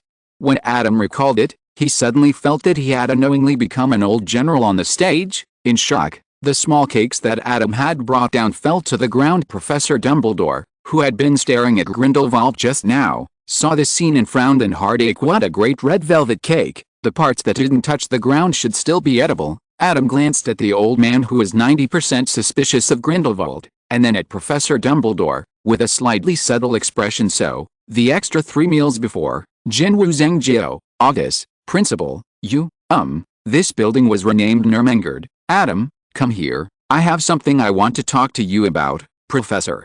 Dumbledore had already collected his emotions and waved to Adam with a smile. Adam sat down on another chair in front of the desk as instructed and couldn't help but look at the old man beside him. It's actually Depp's version. This is a fortune teller friend of mine, Professor. Dumbledore thought for a moment and said, in fact, what I'm going to tell you is also related to him. Grindelwald's eyebrows raised when he heard this sentence. Adam nodded. Boy, friend who can do divination, right? I understand. Professor Dumbledore glanced at Adam. Why did he suddenly feel a little weird, as if someone was orchestrating him? Forget it, it was probably an illusion. Clearing his throat, folding his hands and supporting his chin, Professor Dumbledore looked at Adam. How much do you know about Voldemort? Voldemort, although he usually uses the title you-know-who, Adam is obviously not afraid of Voldemort coming to his door. He is mainly just afraid of scaring his roommates. Adam couldn't help but frown when Professor Dumbledore mentioned Voldemort. Why did Professor Dumbledore suddenly mention this? Relating to what Professor Dumbledore said just now, the reason why he is looking for him today is related to Grindelwald, and it is related to Grindelwald's divination ability. So, what did Grindelwald predict? After thinking for a while, Adam looked at Professor Dumbledore doubtfully. Professor, what are you referring to? In what way? Co-author, do you know a lot about Voldemort? Professor Dumbledore choked and reminded, about Voldemort's Horcrux. Adam nodded understandingly. I have seen several of Voldemort's Horcruxes. While Professor Dumbledore opened his eyes slightly, Adam lowered his head and started to crack his fingers. The diary at the beginning, you already know this, Professor. And then there's the Resurrection Stone, Rowena Ravenclaw's diadem, Salazar Slytherin's locket, and Helga Hercules' Chippachee's golden cup. Adam raised his head and said seriously, Professor Dumbledore, I suspect that Voldemort is consciously selecting items with considerable commemorative value to make Horcruxes, except for the initial diary, which may just be practice work. The remaining Horcruxes are the Deathly Hallows and the relics of the founder of Hogwarts.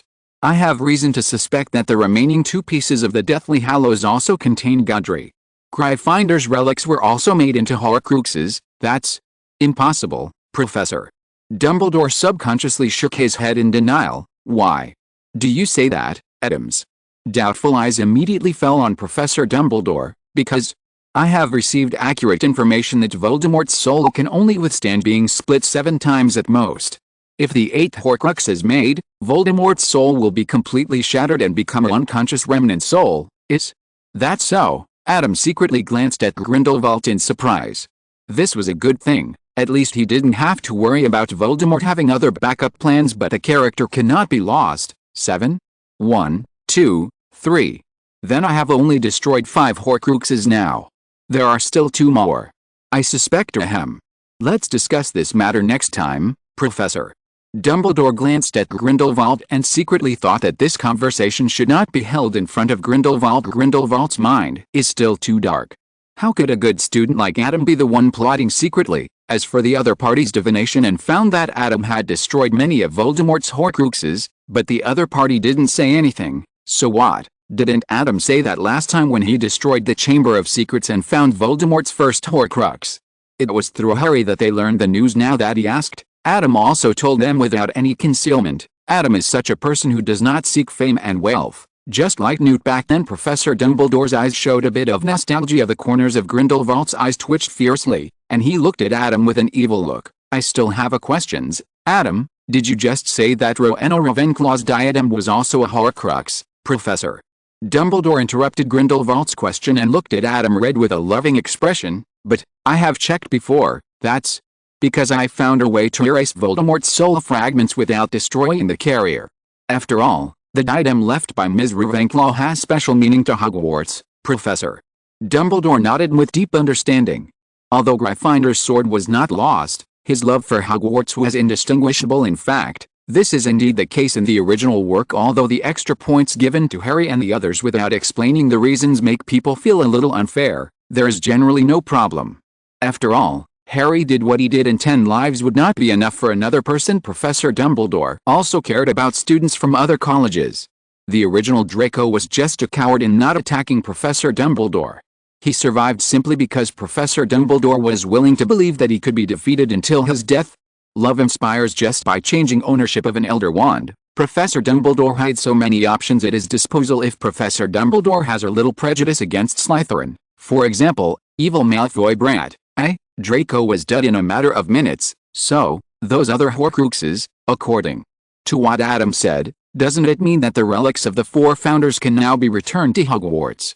Exclamation mark. Professor Dumbledore suddenly stopped talking and frowned, remembering that there was a resurrection stone in the Horcrux resurrection of the dead, even though the story of the 3 brothers already said that the resurrection stone was not as beautiful as imagined. Professor Dumbledore's heartbeat still accelerated slightly, but after looking at Grindelwald, Professor Dumbledore took a deep breath and forced the impulse back. You must take good care of it. Next time, leave Grindelwald in the custody of Fawkes and talk to Adam separately. Chapter 187 Christmas Ball. After coming out of the principal's office, Adam was still thinking about why Grindelwald was here. This is not normal. Grindelwald should have stayed in Nuremberg until his death. Adam would never believe that Professor Dumbledore regretted finding an old lover or something. In the original book, even if the old man met Harry in the twisted fantasy after his death, he would not believe that Grindelwald did not reveal the whereabouts of the Elder Wand. For him, the wizard who believed most in the power of love no longer believed that Grindelwald still loved him. Perhaps the relationship was sincere and beautiful enough that he would never forget it, but Professor Dumbledore made a very clear distinction between the past and the present, love and hate, and I am afraid that Grindelwald is the only one who has never been able to get over it. Under the extreme love and hate, Professor Dumbledore should have never interacted with Grindelwald until death. Is it because of the butterfly effect he caused? But how did he flap his wings to reach Nuremberg? After thinking about it for a long time, Adam stopped thinking about it. After 2 days in the dormitory, Christmas came as scheduled. Fortunately, it doesn't look too strange. Uther took a look at his bright blue dress.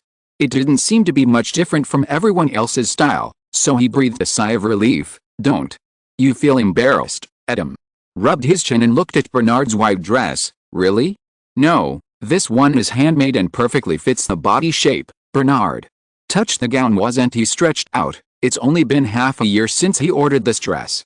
Has he gained weight so quickly? It's just right now. But don't you want to have dinner tonight? Adam poked at the white dress that fit perfectly around his waist. This kind of dress is not prepared for an occasion where you can eat freely, right? Bernard was silent, then waved his hand. Well, at best, bring your regular clothes and find a place where no one is around to change after dancing. Let's go. It's almost time, except for Adam, who solved it on his own. The dance partners the 4 of them found were all Hufflepuff classmates, so they met up with their partners directly in the common room. Adam, your outfit is really special. Who is your dance partner? Uther's dance partner is Hannah. Today she is wearing a pink dress. Her long blonde hair is spread behind her head. The slightly curly hair seems to have been treated with some magic potion or spell, giving it a light pink color. She looked at Adam, who had no dance partner beside her, with curiosity on her face. Everyone has been discussing these 2 days. Did you choose Fleur from Boxburtons in the end? Fleur didn't hide anything when she invited Adam to be her dance partner several times. Fleur herself was the center of attention of a group of boys. Naturally, the news spread quickly in Hogwarts. No, I'm just going to find my dance partner. On the way to the auditorium, Adam left the group for a while, and when he came back, he took the mirror with him. Kagami's original clothing was a pure white kimono, and Adam specifically transformed Kagami into Adam. As expected, Kagami's clothing was changed in the process. A white double-breasted gown, a green damask tube top, and a green pleated skirt were the attire of ladies in the Tang dynasty in Adam's memory, and they perfectly complemented the cyan rhombus pattern on her forehead. Everyone, look at the clothes on Adam, and then look at the clothes on Mirror. Both of your clothes are weird, but they look good together. Adam took a look and wondered if they could match each other. They were all Tang dynasty costumes originally. For the sake of comfort, Adam planned to use magic cards to change his appearance, but it was not convenient to dance while wearing a mage robe, so Adam used a transformation spell to change his appearance. The dance started with several warriors and their respective dance partners. After a song, everyone entered the dance floor one after another. Adam and Jing paddled a song on the edge, and then arrived outside the auditorium. It was too noisy inside. A group of boys and girls full of hormones were chattering about showing themselves towards their respective goals, but Adam was more willing to come out and enjoy the snow scene, and eating ice cream in the snowy season is really a pleasure. The lawn in front of Hogwarts was transformed into a garden. Fairies were playing among the rose bushes. Adam and Jing found a carved bench and sat down. Each of them brought a large cup of ice cream, each cup filled with ice cream. There are 7 different flavors of ice cream balls. Adam first picked an Oreo flavor and took a bite, then looked at the mirror curiously. Do you feel lonely in Adam Cards? Jing took a spoonful of maple walnut flavored ice cream and shook his head. We can choose to enter a deep sleep at any time. I usually sleep all the time and only wake up when you call me. Adam was a little surprised and took out the no card. Then why are you awake all the time? Different cards have different personalities. She likes to sleep, and I like to be awake. Woo smiled and gave the answer. Adam nodded. Since this is the case, the transformation of other cards can also be put on the agenda. A scream sounded not far behind him. Adam was stunned and looked back. Come out. I saw Professor Snape standing in front of a bush with a sullen face, pointing his wand in front of him. A pair of male and female students ran out of the bush.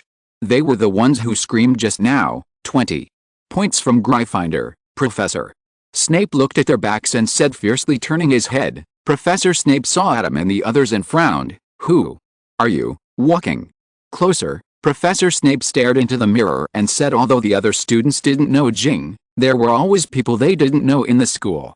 Maybe they were from Boxburtons or Durmstrang, so they didn't ask, but Professor Snape was not among them. He had an impression of everyone in the school at this time, and there was no one who matched the mirror. This is my dance partner. The mirror blinked, glanced at Adam, and turned into a card in a ray of light. On the card was a mirror wearing a lady's dress, holding a mirror with a double lotus pattern. Professor Snape looked at Adam with a complicated expression. Normal interactions between classmates are still encouraged by the school. After saying that, Professor Snape left, apparently to catch other students who were dating in the garden. Adam, who stayed where he was? I always felt that Professor Snape seemed to have something in his words.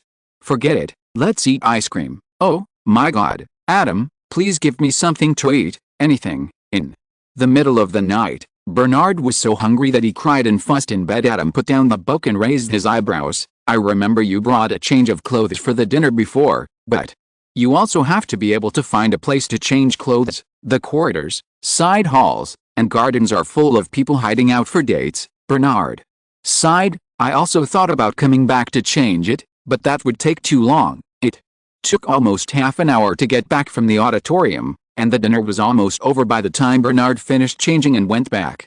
Besides, we couldn't leave our dance partners there waiting for half an hour. Well, okay, I just need to prepare some food. Remembering that he was going to find Regulus during the holidays, Adam planned to make some barbecue. It was better than chicken feet. Anyone want a barbecue? Me X4 Chapter 188 The greatness of sacrifice does not lie in the results achieved. Once again, they came to the cliff where Adam and Regulus had made an unbreakable vow. This time, they came for a barbecue. So, has Voldemort been destroyed now? Sitting on a small bench, Regulus looked at the Daily Prophet in his hand with great interest. No, and he will be resurrected in the first half of next year. Adam flipped the skewers in his hand. Do you want it spicy? But it says, no spicy, thank you. It says Voldemort is dead, and we have destroyed his Horcrux, right? Regulus raised the Daily Prophet in his hand more than 10 years ago in shock. Although the things in the newspaper cannot be trusted, Voldemort will be killed if he writes such news randomly, right? Who said Voldemort can only have one Horcrux? Adam shrugged his shoulders. I have already dealt with 5, and there are still 2. Regulus's expression was blank for a moment when Regulus first found out about Voldemort's death. He thought it was his sacrifice that worked. Creature took out the Horcrux and destroyed it, turning Voldemort into a mortal who could be killed. But now, have the Horcruxes that Creature took out been destroyed? In order to ensure the closed loop of time, Adam used the same method as the fake gold cup to make a fake locket for Creature to take away. It is called a fake locket, but in fact, apart from the made by Raid inside, there is only one difference between it and the real locket. That is, the fake locket will disappear after Adam takes out the bookmark. Adam looked at him and shook his head. No, Creature does not know how to destroy the Horcrux. Seeing Adam shaking his head and hearing Adam's answer, Regulus' face turned pale like a ghost. He clenched his fists, and a nameless flame rose from his heart. After expanding to a certain extent, it inexplicably dissipated like a balloon that was punctured. The Horcrux was not destroyed, so the Horcrux he exchanged for his life in the original timeline was actually useless in the end. What was the value of his sacrifice? It was just like a joke. He even put the suicide note in the box. In all seriousness, Regulus grabbed his hair furiously. He didn't know what his face looked like now, but it must be ugly. The water quality in the UK is not good to begin with.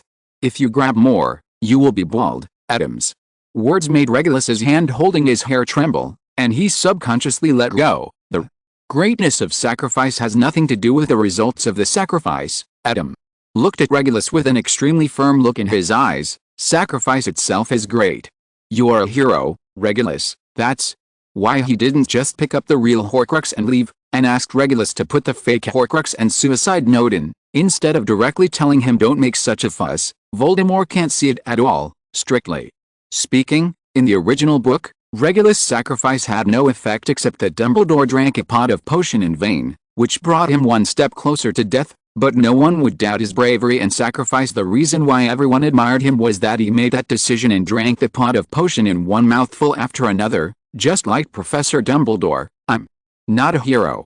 I didn't do anything. Regulus was a little embarrassed by what he said. After all, he was really pulled back to more than 10 years later by Adam before he had time to do anything. Adam smiled and shook his head, and handed him the grilled kebab. Don't think too much, eat first. After eating, we have to talk about other things, such as your future life. After talking to Regulus about his future arrangements and making some preparations, Adam returned to Hogwarts on the last day of the holiday. He started to get busy again, transforming Adam cards, studying time magic, studying the inferi, arranging matters for the restaurant. Thanks to Regulus, he has some connections with house elves. In order to maintain their extravagant lives, many pure-blood families who are unable to make ends meet are willing to exchange their extra house elves for a large sum of money. These guys will not disappear just because more than 10 years have passed. With Adam providing recipes, Regulus only needs a few house elves to easily run a restaurant by himself in the wizarding world. Opening a restaurant does not require tax returns, various certificates, or even water, electricity, and gas bills. It is simply perfect. There is also a small episode. Regulus proposed to set aside a small piece of the restaurant's land to open a bar, so that he can realize his previous wish and drink wine alone at the bar for a day. First of all, alcoholism is not a good habit.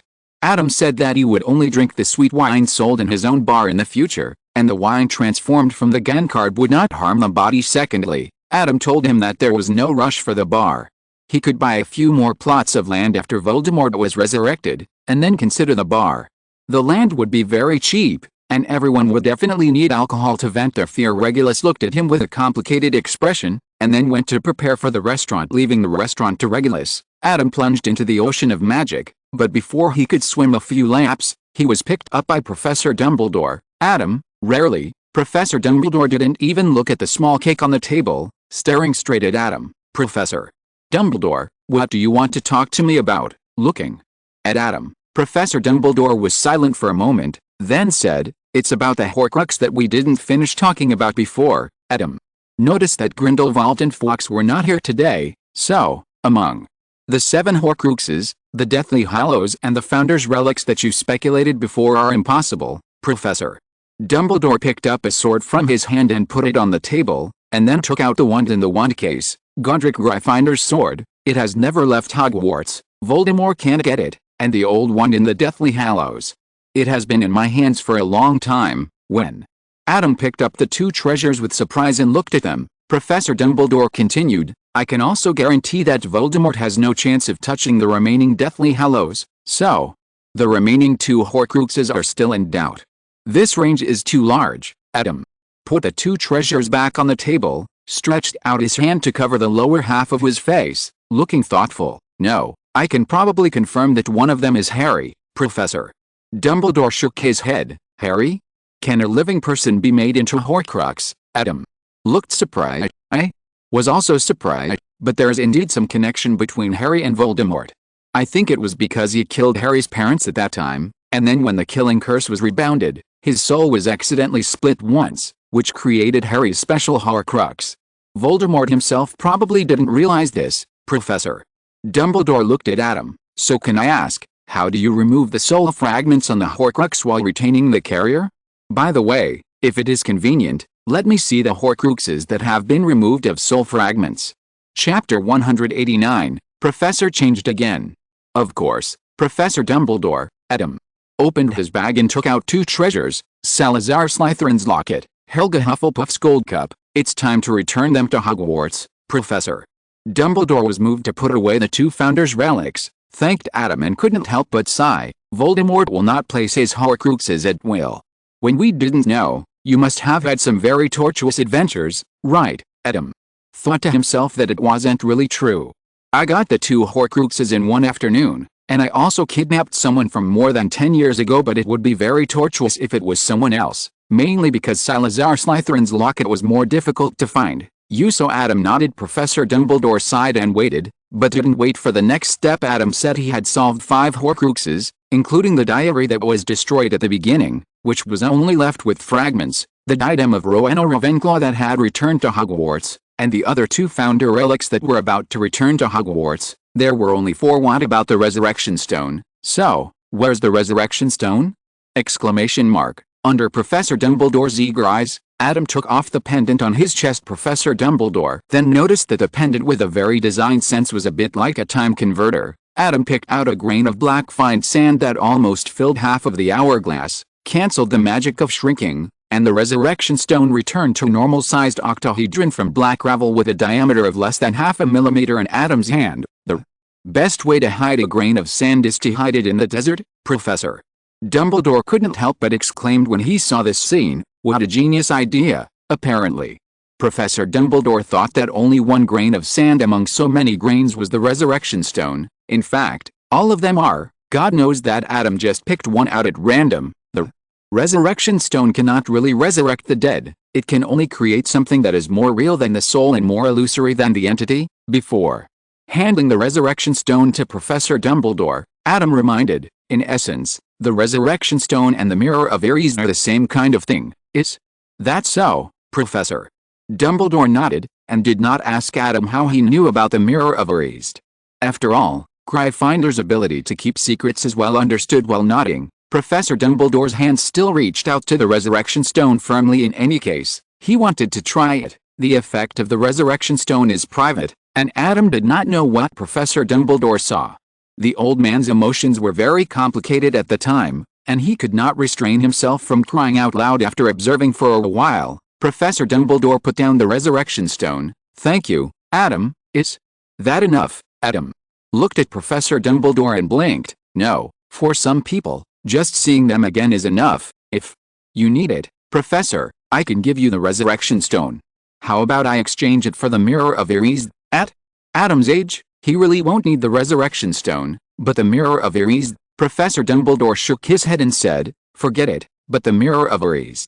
If you are interested, I can give it to you." With Adam's personality, he was not too worried that Adam would be addicted to the illusion of the Mirror of Eris, especially when Adam already knew the ability of the Mirror of Eris anyway. He won't lie for too long, and even Fawkes is going to be entrusted to Adam. So what is a Mirror of Eris? Adam frowned as he walked out of the principal's office after using the resurrection stone once. Professor Dumbledore was not as carefree as he said, otherwise he would not have forgotten to ask how he removed the soul fragments from the Horcrux. Harry, so, love will disappear, right? In addition, after Professor Dumbledore used the resurrection stone, Adam felt some bad auras from Professor Dumbledore, a kind of aura that can be described as a life without desire. What happened again? Or did Professor Dumbledore plan his own death just like in the original book? Adam felt that this guess seemed a bit possible, but the problem was that the situation was very good now.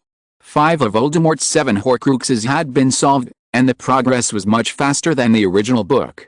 Why did Professor Dumbledore still want to die? Is there nothing worth his nostalgia in this world? Maybe I should talk to Grindelwald, Adam thought, stroking his chin at present. It seems that Grindelwald is either under the care of Professor Dumbledore himself or Fawkes. When it is Fawkes' turn, he can go to see Grindelwald. Before Adam found a chance to talk to Grindelwald, Hogwarts was in the news again. Why? Has the Professor of Care of Magical Creatures changed again? I heard that it seems to be a substitute. If the professor is changed, Professor Dumbledore will say it. Amidst a murmur, the witch standing in front of everyone said, "I am Professor Grubbly-Plank. I believe you have received some news.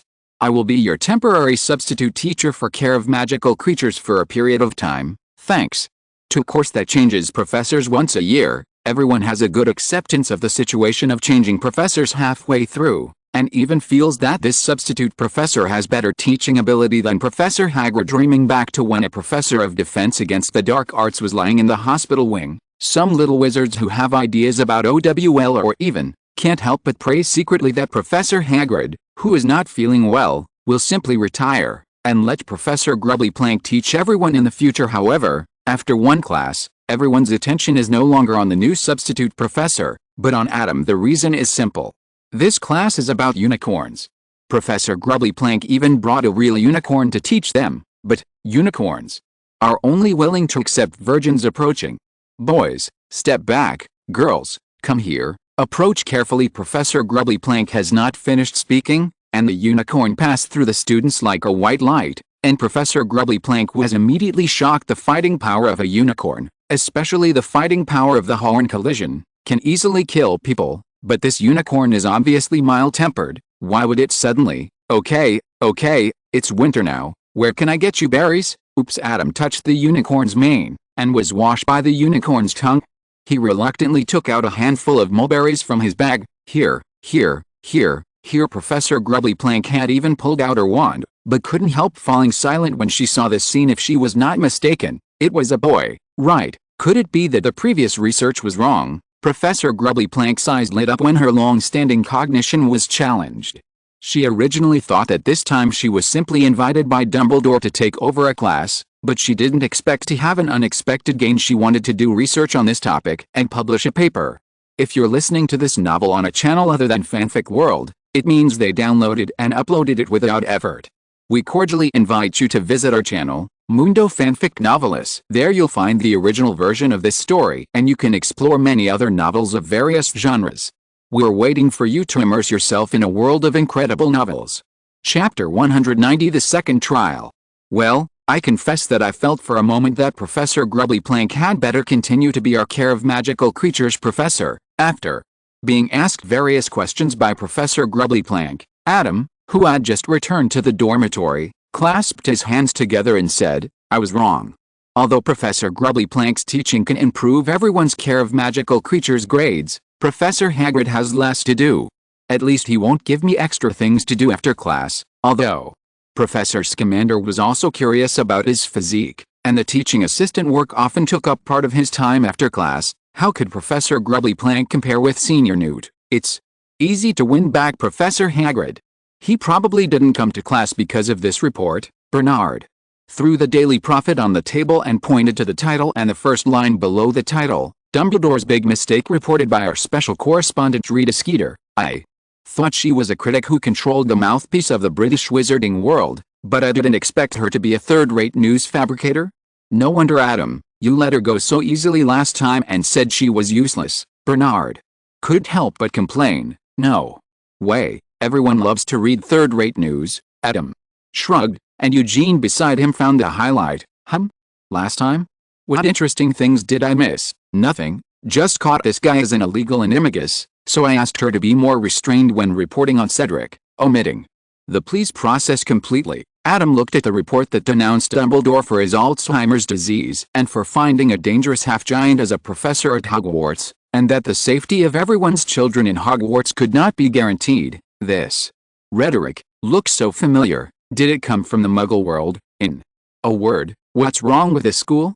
I was so angry, I was lost in thought, and I was definitely asking about Dumbledore, except for the fact that there was no content praising foreign education systems. It was completely the same as the public knowledge that night. Adam sent a tactful letter to Rita Skeeter, hoping that she could shift her attention to other directions, and attached a cloven eight-eyed giant spider as a gift. So the next day, the front page of the Daily Prophet became a love story of Krum and Hermione, interspersed with several other reports about Hagrid, published by several other reporters of the Daily Prophet, and Hagrid's life stories were different in each story. The wording is also quite classic. Today, the editor will reveal the life story of Rubeus Hagrid for everyone.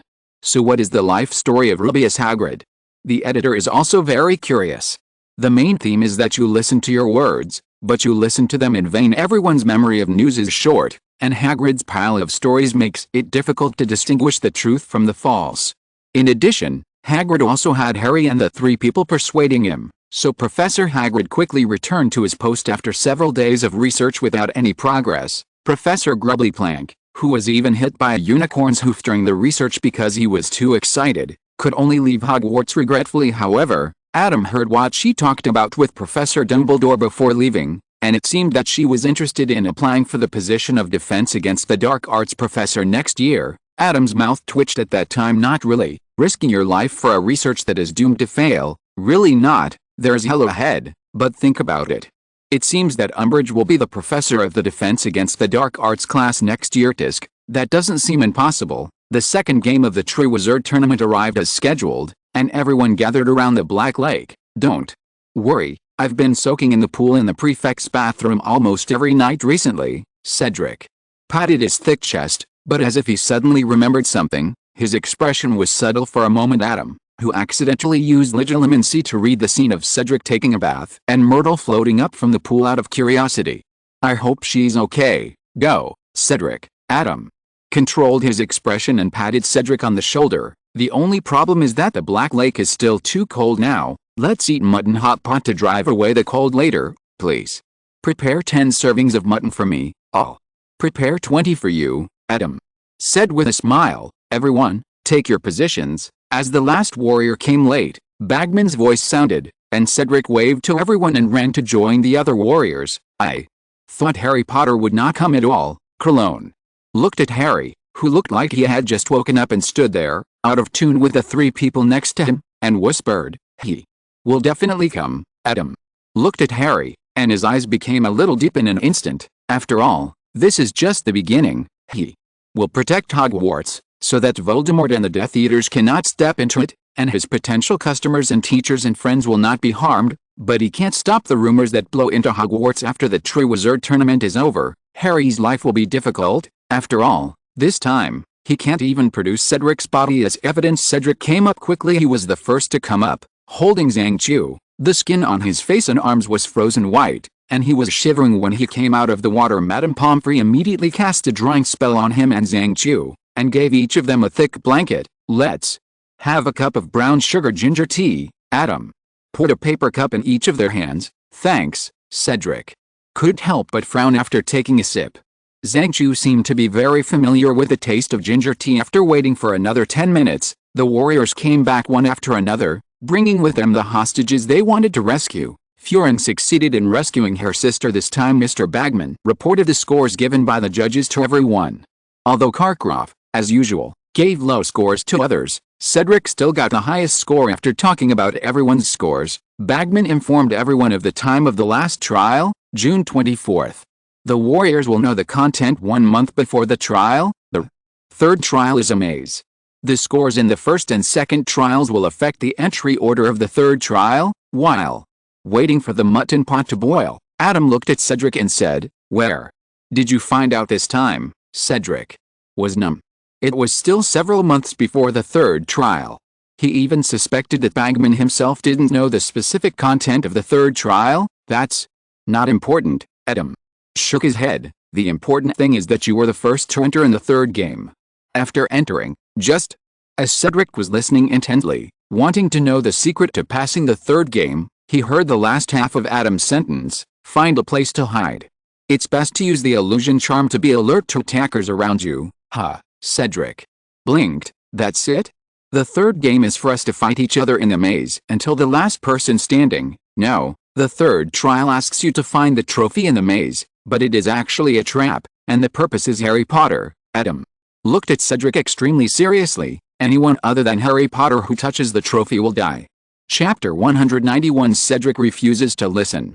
Cedric looked at the seriousness in Adam's eyes and couldn't help but swallow, a chill running down his back. Although it sounded a bit scary, Adam was definitely not joking. On the other end of the portkey is a group of Death Eaters plus Voldemort. Although Voldemort has not been fully resurrected, his strength is not something that ordinary Aurors can deal with. Such a combination was waiting at the other end, preparing for a sneak attack.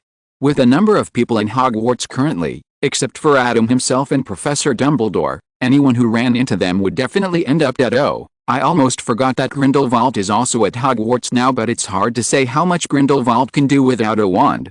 Be careful of being attacked, be careful of other contestants, be careful of anyone you meet, Adam said again. "Perhaps the mastermind behind this will use the Imperious Curse on you." The mastermind behind the scenes even dared to use the Unforgivable Curse unscrupulously. Cedric frowned. With such an enemy, why won't anything happen to Harry Potter? Because he is special, his wand is special, his past is special, and his parents will protect him, just like they did when he was a child. Cedric was stunned for a moment, thought of something, and his hands and feet became numb. "Is it a mysterious person? You are so smart." Cedric would rather be a fool now so he wouldn't have to learn such horrific news. Cologne and others had already known about a mysterious man's imminent resurrection through their exchange with Adam.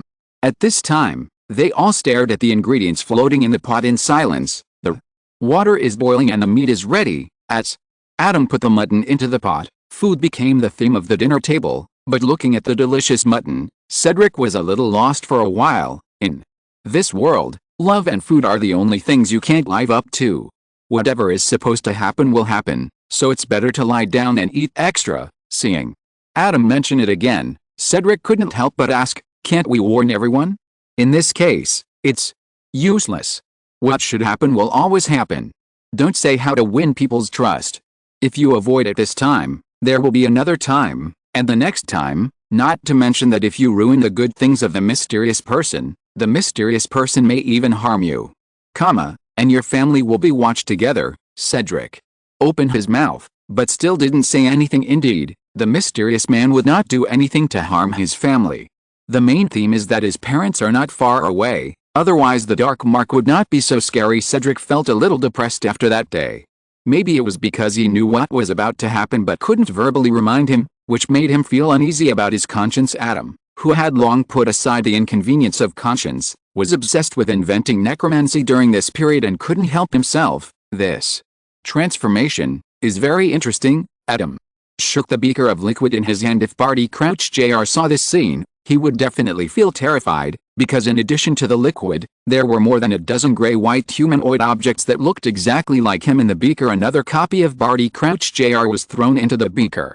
After a few screams as fine as mosquitoes, another gray-white humanoid object appeared in the beaker, and Adam finally saw the details he wanted to see clearly. The magic of transforming the inferi. Adam looked at his palm, and a magic circle that was very different from any kind of magic commonly used in the past appeared in his palm. Finally succeeded, but Adam didn't feel too happy in his heart. With a wave of his hand, the basilisk necromantula in the glass bottle in front of him trembled slightly and fell into deathly silence. A touch of gray-white like plaster appeared on the chitinine scales. The basilisk wrapped around Adam's wrist, whose body was covered with magic cards every day, and whose bracelet was tailed with its head, still closed its eyes and meditated. It doesn't know what kind of thing was made into the inferi. As long as it stays okay, we currently lack the means to control it. There seems to be one in that cave.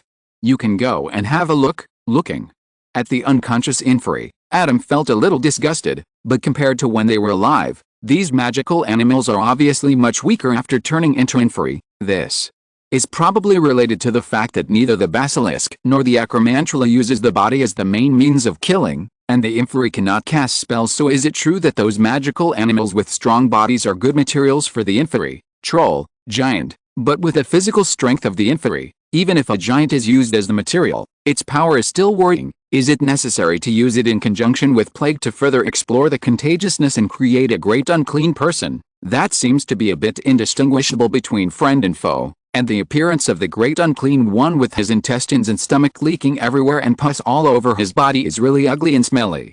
So forget it after thinking about it. Apart from providing an introduction to undead side magic, the inferi doesn't seem to have much room for development. The actual combat effect is not even as good as enlarging the basilisk to a diameter of more than 10 meters and then letting the basilisk run over it. Of course, the magnification of big names is not just a simple enlargement and reduction. Strength, muscle density, bone density, etc. will all increase simultaneously. Otherwise, wouldn't they be crushed to death before they even move twice as soon as they enlarge? Sure enough, this inferi is inferior. To realize the natural disaster of the undead, further research and attempts are needed. The corpses in various glass containers disappeared one after another, leaving only one as material. Adam took a last look at Barty Crouch Jr., who was in eternal sleep, then put him in his bag and left the room of requirement. I heard that there was a Niffler in the afternoon's Care of Magical Creatures class. Although he already had 5 different colors, who could refuse to play with such cute furry creatures? Maybe he could even encounter a few new colors in his daily life of studying various magics and occasionally using furry creatures to adjust his life. The third trial came faster than expected. On the day of the third trial, Cedric stayed calmed down. Perhaps it was because his father came to watch the game today, and his family finally overwhelmed his guilt. Or perhaps he made another decision. Looking at Cedric, who resolutely stepped into the maze, Adam rolled his eyes. In theory, he had said everything he should have said before, and he should respect Cedric's choice at this time, but Adam likes to say no to those who act on their own. Even if Voldemort comes here himself, he can't take you away today. I said so. The maze and wheel cards were quietly activated, and the small area that Cedric stepped into instantly became countless times more complicated, and the only correct road was connected to a fork in a certain area. A minute later, the second crumb entered the maze, followed by Harry, and finally Fleur. Looking at Cedric, who was getting dizzy at various forks in the road, Adam thought for a while and threw a few magical animals such as blasting-tailed scroots into that area. Hufflepuffs should have fun with the little animals. Why are they being heroes for no reason? Chapter 192. Goodbye Grindelwald. Is this maze so big? And why is there nothing, after twisting and turning until now, not to mention the human figure? Not even a ghost was seen. Cedric was ready to rest against the wall for a while. Click. Unexpectedly, as soon as he finished speaking, there was a soft sound behind him, accompanied by a fishy smell of rotting fish and shrimp. Cedric's body stiffened, and he slowly turned his head. A huge, gray-white meatball with a shell appeared behind him, and the long, hooked tail burst into flames. This smell, this color, isn't this the snail that Hagrid asked them to help take care of? How come it has grown more than 10 times in size after not seeing it for a few months? Without any time to think, Cedric ran away, trying to fight back during the process, but when several spells were bounced off the carapace, he could only run away. As a result, he ran into the nest that the Acromantulas had just built. The Acromantulas who just moved to a new home and were demolished. Dishes. A snail chasing after a group of food. Degree. There are 3 Acromantulas in front and Cedric with a blast-ended screwed in the back. Greek letter sigma. Degree. Cedric, who was being chased by the blast-ended screwed-in Acromantula, didn't know that battle royal had already begun in other areas of the maze. Little Barty, disguised as Moody, had used the Imperious Curse to control Krum and Fleur. The two of them bombed and besieged Harry all the way, driving Harry to the finish line like a poison circle. Seeing the trophy at the end, Harry rushed forward as if he was saved. After the Triwizard Tournament, people outside would know what happened inside. Harry didn't notice that a strange smile appeared on Crum's expressionless face at this moment. Voldemort, Adam, saw Harry disappearing at the end point, and chased after him with a moving card. The mirror silently replaced Adam and sat in the same place. Master, please. Adam, who was in the invisible state, heard a familiar voice as soon as he landed on the ground.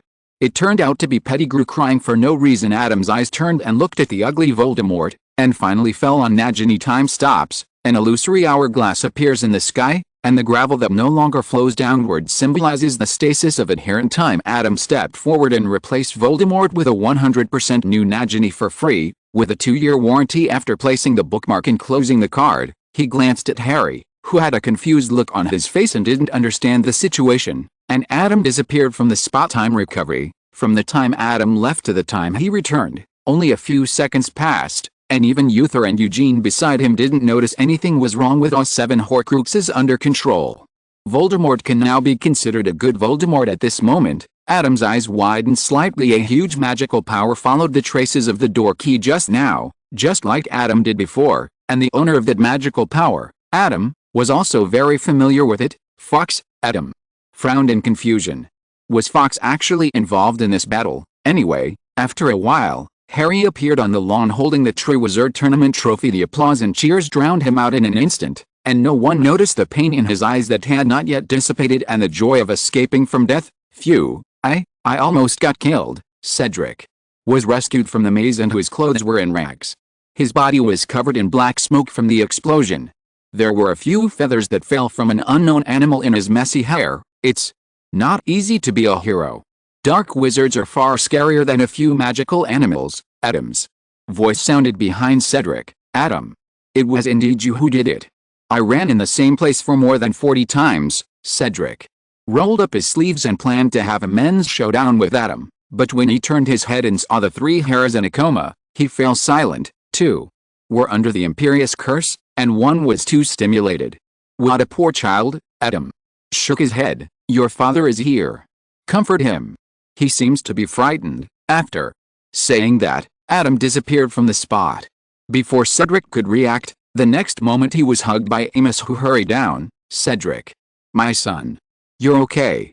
That's great. If Amos Diggory was still full of joy at the beginning, expecting Cedric to win the first place in the Triwizard Tournament, so when Harry shouted Voldemort is back and fainted, and then the professors at Hogwarts took out the other 2 warriors who fell into coma from the maze, Amos's heart was just hope for Cedric's safe return. Cedric was startled and silently stretched out his arms to hug his father while burying some things deep in his heart. The staff of the Ministry of Magic and the professors of Hogwarts took control of the situation immediately.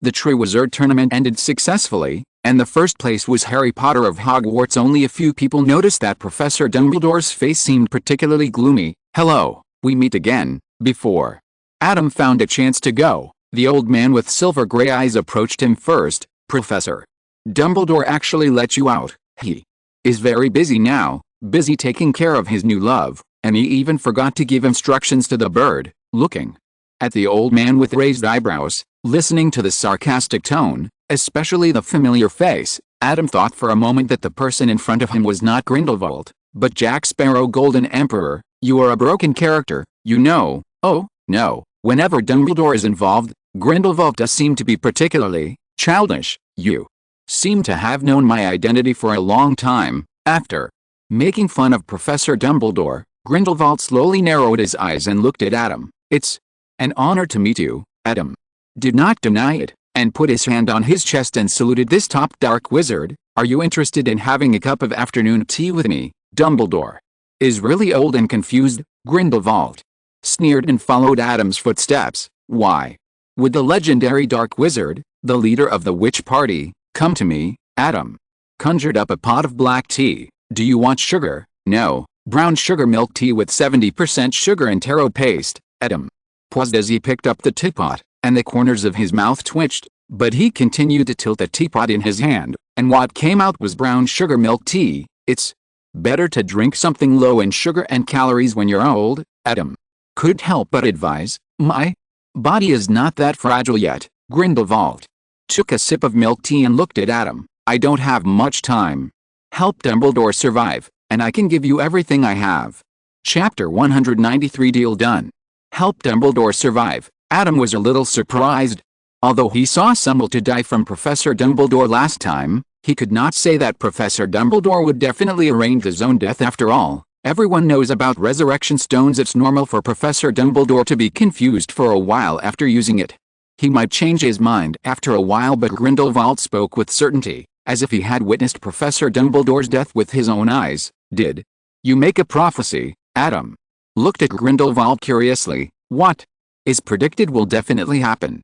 How could I predict Dumbledore's death? Grindelwald shook his head. I just know him well enough, because he knew enough. He knew that Dumbledore actually didn't want to live for a long time, and Voldemort was just an opportunity. Adam nodded in approval, holding the Elder Wand and the invisibility cloak for many years. Professor Dumbledore should be one of the top people in the world when it comes to understanding the Deathly Hallows. Even though he knew that the Resurrection Stone could not really resurrect people, Professor Dumbledore still used the Resurrection Stone and was tortured by guilt.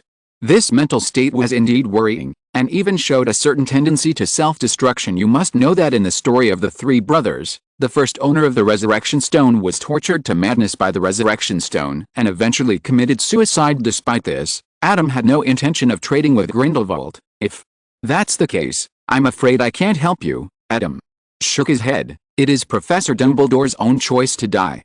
What is the use of my intervention? People who can be stopped from committing suicide are those who don't want to die. Otherwise it would be too easy for a person to solve his own life. Of course it works. I know Dumbledore.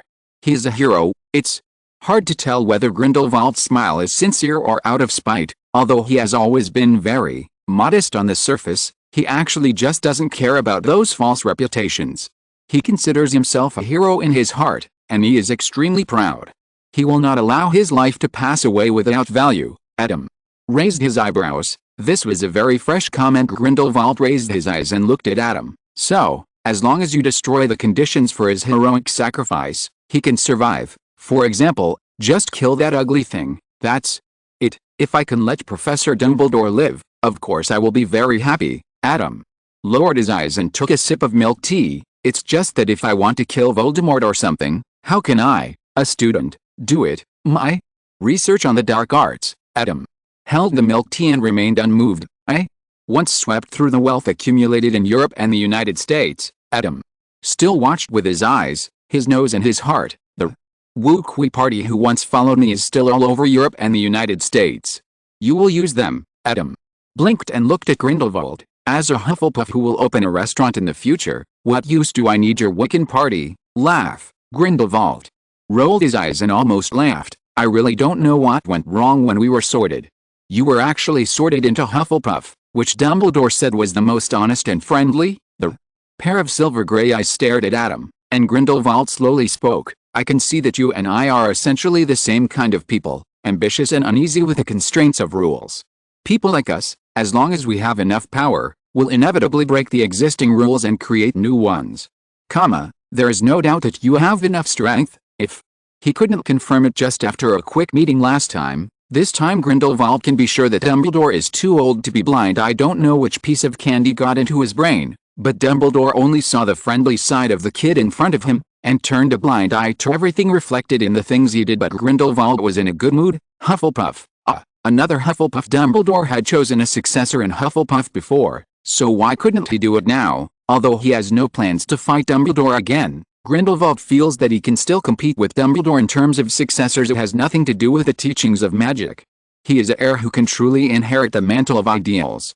Grindelwald feels that the kid in front of him will never be worse than the guy who raised the Niffler. As for the Gryffindor kid with a rough fate, the savior that these British guys talk about, Grindelwald lost interest after looking at it for a few times. He didn't even know what he wanted. That was his fate, to work for others, without the ability to become a leader. Adam took another sip of milk tea. Grindelwald is really greedy, killing two birds with one stone. He wants Professor Dumbledore to live, and he also wants to find an heir to the Wiccan party and its ideals, but this happened to be quite attractive to Adam. Money is the least attractive thing. Just ignore it. Secondly, those research materials on black magic can make Durmstrang, a school with an open and tolerant attitude towards black magic, expel him for being too bad. It is difficult to imagine what exactly Grindelwald has studied. I have to say, Adam is quite interested. What attracts Adam the most is actually Grindelwald's Wiccan party, or rather Grindelwald's accumulation in Europe and the United States. As Grindelwald said, he wanted to establish new rules with Eugene as the foundation in the UK. Voldemort basically had no obstacles after a sweep, but it was different in other countries. Adam was even ready to launch an economic war, or even a formal war for this if there was the help of the witch party. Adam's rules could enter other countries in an easier way who would dislike having a good reputation if they could be a good person. Moreover, for the love card to take effect on people, it needs to meet a precondition of friendly attitude.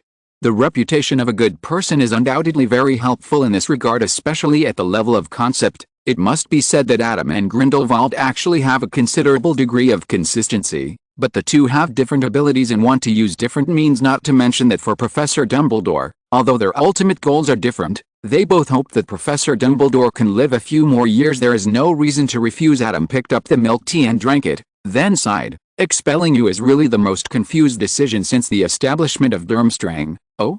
Why? Although Adam was still a student, Grindelwald did not despise his ideas, and naturally he would be curious about his evaluation of himself. Not everyone is qualified to make the whole world dance for one person.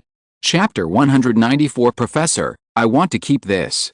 That's the end of the school year. Standing on the platform of Hogsmeade, Cologne came to see the other four people off. I really don't know what Hogwarts will look like next year. All the students around looked worried because Professor Dumbledore had publicly explained to everyone the fact that Voldemort had returned. Protect yourself and protect your family. Adam looked at Eugene and Colin. If necessary, I have many safe houses here. We'll talk to the family. There was a final hug, and the four of them boarded the Hogwarts Express, with Cologne waving to everyone from the platform. It's such a long-awaited relaxation. After sitting down, Bernard did 2 chest expansion exercises. What are your plans for this holiday? Uther looked at everyone. Would you like to come to Egypt to play?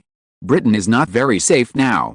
I can ask someone to pick us up. In addition to the Ministry of Magic, the Pharaoh also had other subordinates of his own. Well, what I'm talking about is that the troops led by the priests who are almost completely defeated in Hamnapatra have now become a new generation after several twists and turns. Okay, this time I'm going to call my parents. Bernard felt that after his parents had been in the safe house for so long, it was time for some activity. I'm going to Dorset to attend an appointment with Professor Scamander. Adam said under Eugene's somewhat envious gaze. We're going to take a trip to America, hoping to see ptarmigans. In fact, Thunderbird is just one of the destinations on this trip. After some research on black magic, Adam became interested in a very special existence, and Professor Scamander was one of the few people in the world who had some contact and understanding of this existence silently. When it comes to the Obscurus, Adam's starting point is to wonder whether this thing is a magical animal. In the past, the Obscurus would disappear when the Obscurial died. Therefore, the Obscurus was generally considered to be a massive out-of-control magic, but Professor Scamander once separated an Obscurus from the Obscurial as the Obscurus, which can exist independently of the Obscurus and still exists even after the Obscurus dies. Really just a ball of magic. And have those Obscurus that disappeared after the death of the Obscurial really disappeared? Or did it just disappear from people's eyes? There is no doubt that these questions also interest Professor Scamander, but unfortunately there has been no progress. When Adam lamented that there was no Obscurus for them to study, let alone creating one for research, Professor Scamander gave him a surprise. Professor Scamander currently has 2 Obscurus in his hands. Are you Adam? You're so early. Come in quickly. The person who opened the door for Adam was a middle-aged man who looked energetic. How to say, this Mr. Scamander is so energetic, and he doesn't look like a father and son like the sociophobic Professor Scamander. Professor Scamander saw Adam arriving, exchanged a few words with Adam, and then the two of them went upstairs. Adam hurriedly handed the souvenir to Mr. Scamander before going upstairs. This is my studio. Pushing open the innermost door on the 2nd floor, Professor Scamander introduced Adam with a bit of pride. As soon as he opened the door, Adam saw a wall full of photos and drawings, all of various magical animals.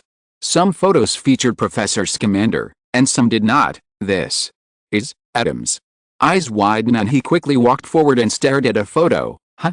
Oh, this, Professor. Scamander stepped forward, took a look, and recalled, that was taken when I went to China when I was young. It shows a magical animal that is a specialty of China, called mountain birch, Shangpi. Adam looked at the black and white round animals in the photo and his mouth almost watered. So are pandas also magical animals? Professor, I want to raise this. However, after Professor Scamander's introduction, Adam realized that mountain birch and panda are not actually the same animal. The relationship between the two is probably similar to the relationship between a cat and a cat, or a swallow-tailed dog and a dog. There seems to be no reproductive isolation between them, but the former is a magical animal and the latter is an ordinary animal. What particularly surprises Adam is that according to Professor Scamander's introduction, the mountain pit has the ability to spit out white fire and black water, and can easily burn gold and corrode iron. Although it usually looks naive and not very aggressive, it is dangerous when it is angry. The level is the same as that of the fire dragon, which belongs to the XXXXX level. Professor Scamander almost suffered a big loss because of Shangpi's cute appearance. It's broken. I want to keep it even more. If it were a panda, Adam would really be worried that he wouldn't be able to feed it, but with Shangpi's fighting power, it sounds like it would be easy to feed him. He had made up his mind to get some mountain tadpoles when he went to China, but Adam didn't forget about business. Professor Scamander, that Obscurus? Speaking of Obscurus, Professor Scamander obviously remembered those years. After a moment of sighing, he took Adam to a suitcase. Come with me. After jumping into the suitcase and following Professor Scamander for a long time, Adam saw the two Obscurus placed in a field of ice and snow confined in a spherical space by invisible magic. The Obscurus looked like an amorphous black smoke or a ball of insoluble ink. Be careful. The Obscurus is very dangerous and can easily cause great damage. I am now using a spell to imprison them here, Professor Scamander warned Adam, and then looked at the two Obscurus. The one on the left is from a Sudanese girl. I tried to save her, but I arrived too late. The one on the right is from a young American wizard. Professor Scamander did not continue. The story of Credence, or Aurelius, was too complicated to explain in a short time. Adam turned on the magic perspective. All traces of magic were invisible in this state. However, looking at the two Obscurus, Adam could only see a ball of bright magic with the same appearance as the Obscurus. The magic structure inside was extremely chaotic, moving all the time but seemed to have no rules at all. So at least it can be confirmed that Obscurus is not a kind of magic that can be cast by chanting a spell like a spell. Interesting. The Scourge of the Undead, the Blood Curse on Nagini, and Obscurus. There are already 3 high-priority topics on Adam's black magic research list. Professor Scamander, do you know where the magic power of Obscurus comes from? Why can it always maintain this state? The state of Obscurus is almost always venting violent magic power to the surroundings, and now it is just suppressed that it looks so well behaved. This is different from the Gubbly Fairy Fire, which Adam has studied. It is a kind of advanced magic combined with alchemical knowledge. It can keep burning for thousands of years with extremely low magic loss. Yes, the Gubbly Fairy Fire will still go out, and the so-called eternal fire is just that the observation time is not long enough. But Obscurus is actually releasing magic power continuously, from Professor Scamander's youth to now, every hour, every minute, every second. If its state can be completely stabilized, wouldn't it be another infinite source of magic power? Chapter 195, Heading to America. The research on the Obscurus ultimately came to nothing because Professor Scamander did not agree to unblock the Obscurus. Obviously, more gains cannot be achieved by observing with the naked eye alone. I'm already old and don't have the strength to catch them anymore. Professor Scamander waved his hand, his eyes a little complicated when he looked at the two Obscurans. Adam could see that there were other reasons for Professor Scamander's refusal to study further, but that was beside the point. Putting away the 2 copies of Obscurus, Adam followed a good path. How about we take a look at the botricle that the professor mentioned last time? Professor Scamander is very satisfied with Adam's let go of the research on magical animals. He knows that if a person is too persistent in this regard, it is easy for a person to step from the research on the protection of magical animals to the illegal acquisition of magical animals. Not to mention that what Adam wants to study is Obscurus. Even if other magical animals are smuggled, they have to find a way and wait for an opportunity. The materials for Obscurus are available all over the world. It was not until night that the academic exchange between Professor Scamander and Adam was violently interrupted. An old woman with silver hair broke into the suitcase and violently carried Professor Scamander out at the dinner table. Professor Scamander smiled awkwardly. This is my wife Tina, whom I introduced before, MRS. Tina, Adam. About and then his eyes stayed on the old lady's eyes for a moment. Mrs. Tina was stunned for a moment and couldn't help but look at Professor Scamander. Professor Scamander was a little confused and heard Adam say, as expected, as Professor Scamander said, "You have eyes as beautiful as a salamander, Professor." Scamander's eyes widened. He opened his mouth, looked at Tina and shook his head hurriedly. I didn't. Would anyone else say that besides you? Tina held her forehead, then looked at Adam with a smile. "Thank you for the compliment, Mr. Scamander and his wife and children have their own residence." Professor Scamander is not very talkative on matters other than magical beasts, so Adam and Lady Tina are mostly present at the dinner table. Communicate during this period. Adam and Lady Tina shared a lot of things that happened to Professor Scamander during his year at Hogwarts. Some of them were still fresh in Professor Scamander's mind, but some he really couldn't remember, so much so that Professor Scamander, after a period of self-doubt, accepted that it was really him who said to Adam one day that Tina's eyes were like salamanders, but he later forgot about it after all. As Tina said, "It seems that there is no other person in the world who would say such a thing." Adam, who has written many stories now, before heading to America, Adam spent 2 days traveling through Professor Scamander's suitcase, a treasure trove of magical animals, fantastic beasts collection +1+1+1. "Professor Scamander, how did you arrange these spaces into different environments?" As he spoke, Adam was wearing dragon skin gloves to help the fire ash snake complete its might. The surrounding temperature was obviously unusually high. "Well, this involves the use of some magic, so..." In the next half day, Professor Scamander taught Adam a series of magic spells involving changing the celestial phenomena and temperature and humidity. Best be careful when using these spells. After finishing the teaching, Professor Scamander couldn't help but sigh at Adam's learning speed, and he did not forget to remind, usually, wizards use these spells to build magic greenhouses to cultivate magical animals and plants. Once the use of these magics in nature is found to be abnormal, it is illegal and will lead to Azkaban. "I understand, Professor. I will use it carefully." Adam was analyzing those spells in his mind, many of which involved the 4 cards of earth, water, wind and fire, which might help him further master these 4 outrageously complex Clow cards. As for light and dark, recalling those 2 magic circles that made his head feel swollen after looking at them too many times, Adam rubbed his brows and decided to take it one step at a time. "I wish you both a pleasant journey in the United States." Handing the passport back, the staff member had a polite but distant smile on his face. "It's really unimaginable that when we come here as scholars and students, we will still receive such hospitality." Adam looked at his fake identity and sighed. "This is how people in this country are. Regardless of their status in the country, they always feel condescending to people from other countries. I don't like it either, so just don't worry about it, Professor."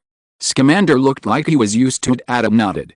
After all, this was still an era when an American passport could travel around the world. "Our first stop was Yellowstone, where there are lots of fun little guys. Are there thunderbirds?" "Well, it used to happen, but it was expelled by the Magical Congress of the United States of America on the grounds that it was easily discovered by Muggles. After all, it has been developed into a tourist attraction, Professor." Scamander sighed, then smiled and said to Adam, "But at the second stop we can see those handsome little guys. Although there are no ptarmigans in Yellowstone Park, you will love it there, I swear." "How should I put it? Although I don't quite understand the cuteness of the werewolf, a dog-headed creature that lives in the wetlands and cannot turn into a human, the white river monster, a catfish-like creature with thorns on its back, and the horned beast, a frog-headed, dog-bodied creature with horns and fangs." The silent bird and the cat leopard really made Adam feel that the trip was worthwhile, especially the cat leopard, Lulu, looking at the large cat that exposed its belly and squinted its eyes and made a pleasant sound under Adam's touch. Professor Scamander was amazed. "No matter how many times I see it, I have to sigh that Adam, you are really a natural magizoologist. Don't look at the cat leopard that looks very good in Adam's arms. In fact, it is also a dangerous level XXXXX, a terrifying creature at the same level as the scorpion-tailed beast and the fire dragon. The appearance of the cat leopard is similar to that of the jaguar, but it can walk upright. Its extremely fast speed and strong physical strength make it almost impossible to be killed. It is also said that their eyes have the ability to read minds and hypnotize. Adam tried the former, and the cat leopard can indeed stand and walk on its hind legs, but it is unlikely to run on 2 legs alone. The latter is true. Adam can indeed feel a special magic in the eyes of the cat leopard. The creatures that look at the cat leopard will unconsciously fall into trance and become the cat leopard's meal. Cute and cool, simply perfect. While Adam controlled the cat leopard, Professor Scamander also took the opportunity to conduct some simple observations and studies on the cat leopard. Where was such a good opportunity before, and even let the cat leopard cooperate? Come on, raise your hands, stretch out your claws, and then retract them. Good job. For lunch, the two of them and the cat shared a 2-meter-long white river monster, which was mainly eaten by the cat leopard. Not to mention, this thing not only looks like a catfish, but also tastes like it. It tastes great when roasted. It may be because of the thorns on its back. There are also many thorns in its body, and there are parasites, but these are not a problem in Adam's hands. It's very fast. Adam cast a purification spell, and only the usable part of the white river monster was left on the grill. Finally, Professor Scamander finished his research with satisfaction, and the cat leopard also took away another roasted white river monster with satisfaction. Okay, let's go to the next stop. Chapter 196. Third stop, Hawaii. Professor Scamander hugged his knees and sat on the edge of the cliff, doubting life. Woo-hoo! Strong figure was carried by the strong wind and soared into the sky from the bottom of the cliff. The wind brought by it blew Professor Scamander's windbreaker, and the beautiful tail feathers dragged shadows of thunder and lightning in the air. Professor Scamander raised his head and saw Adam sitting on the Thunderbird, with his hands spread out and a cheerful look on his face. It's okay, isn't it, because he has a good relationship with Thunderbird? He once had a Thunderbird friend who he had a good relationship with. It's just that when he established a friendship with Frank, he was already too big and Frank couldn't carry him. Wow, I still really want to fly on a Thunderbird cack. After riding the Thunderbird twice in the Grand Canyon, Adam finally remembered that poor Professor Scamander was still there, looking at Professor Scamander, who was looking at the Thunderbirds eagerly. Adam couldn't do anything. After all, Professor Scamander is very old. Although it is good to go out frequently to exercise, who can trust him to do such extreme sports? Then Adam looked at the Thunderbird, his eyes full of eagerness. This ptarmigan was a young man who was already married. He had a wife and 3 unhatched eggs at home. Originally, it was going to hunt, but Adam exchanged 3 ream cows for it to play with him during the hunting time. The blood of ream cattle can temporarily increase the strength of the eater. Long-term consumption of its blood and meat has great benefits for the body. As an ingredient, the meat is the best beef. However, due to its effects and the fact that it is still unable to be artificially bred, the ream cow has become an extremely rare protected animal. Adam only saw a pair in a magical animal research institute. While resolutely replicating, he was worried that he would not be able to breed the next generation of ream cows. Adam even stopped time on a pair of ream cows under the temptation of the ram cow. The Thunderbird's favorability towards Adam skyrocketed. Not only was it now willing to carry Adam around on its back, but the Thunderbird couple copied from the double cards were also willing to take their children and leave their homeland with Adam. That's right, with such a handsome and responsible magical animal, Adam naturally wants to pack it up and take it away with the whole family. Moreover, for this kind of magical animal, which has almost no difference in intelligence from humans, and only has a common language for normal communication, it is definitely impossible for Adam to directly copy and take it away, but to have a good communication to get consent first. Basilisk? Question mark. Adam, I am from the neutral and lawful alignment. Can I be the same as you? And didn't I give you a choice? Take a bite of grilled basilisk eyeball. Adam's unabashed love for Thunderbirds was certainly noticed by Professor Scamander. However, Adam was able to restrain his desire in the end and let the ptarmigan go back without even thinking about hunting the ptarmigan, which made Professor Scamander extremely gratified. Adam, your noble personality is admirable. On the way to the next stop, Professor Scamander said with emotion, to be honest, while traveling around the world to observe magical animals, I also had some thoughts of possession. It's just that his possession is still in good faith, and he will extend an invitation to see if the other person is willing to go with him. This is also how the magical animals in the suitcase came. As for forcibly capturing them, he has definitely never done it. Professor Scamander could see that Adam's love for magical animals was no less than his own. But Adam was able to restrain himself to the point of not speaking from the beginning to the end, just observing the lives of magical animals, which made Professor Scamander feel ashamed. Not as good as Adam's hand shook, and the conscience that had been thrown away long ago began to feel phantom pain again. No, how can such a thing happen? By the way, Professor, where should we go next? Go to Hawaii. Hawaii, Adam blinked. Why did he need to take a vacation at the end of his trip to America? Didn't you ask me about the sirens before? The Institute of Magical Animals in Hawaii just caught a few sirens. The researchers there wrote and asked me to go and help take a look. I just happened to take you with me." Upon hearing the news about siren, Adam's eyes lit up on the spot. "Thank you, Professor. You're welcome. That's your good luck. I haven't heard from the siren in years, Professor." Scamander sighed. With the development of navigation technology, magical animals like sirens now have less and less space to survive. In addition, they have little economic value and the Ministry of Magic does not pay attention to them. They are not far away from extinction. Not all magical animals can be raised. Raising fire dragons and the like is for byproducts, cats and raccoons are for emotional value, and sphinxes and the like are for functionality as a kind of human-faced bird with a seductive voice and a cruel personality. The siren has a magical animal that is a resident of humans in its diet. Strictly speaking, this human-like face can only be said to be taking on a human form. Who would raise it? They, that is to say, he is a researcher of magical animals, otherwise he will basically die if he is caught by other wizards. Although he sighed, Professor Scamander had no more ideas. As a scholar, he could only give some professional opinions. It was impossible to force the Ministry of Magic of various countries to lose money to protect those dangerous magical animals, just like they used Muggle identities and methods when traveling to America. Adam and Professor Scamander took a cruise ship to Hawaii. They enjoyed some delicious seafood on the way, mainly fresh enough, and the band on the deck very good too. It's a pity that your tolerance for seafood is too narrow. When getting off the cruise ship, Professor Scamander still felt sorry for Adam. Yesterday's tuna steak was really great, but it can't be paired with a red wine at home. It's not that the red wine at Professor Scamander's house is expensive, it's mainly because it's brewed by Mrs. Tina. My tolerance for seafood is not narrow, but I'm not used to eating cold fish steaks.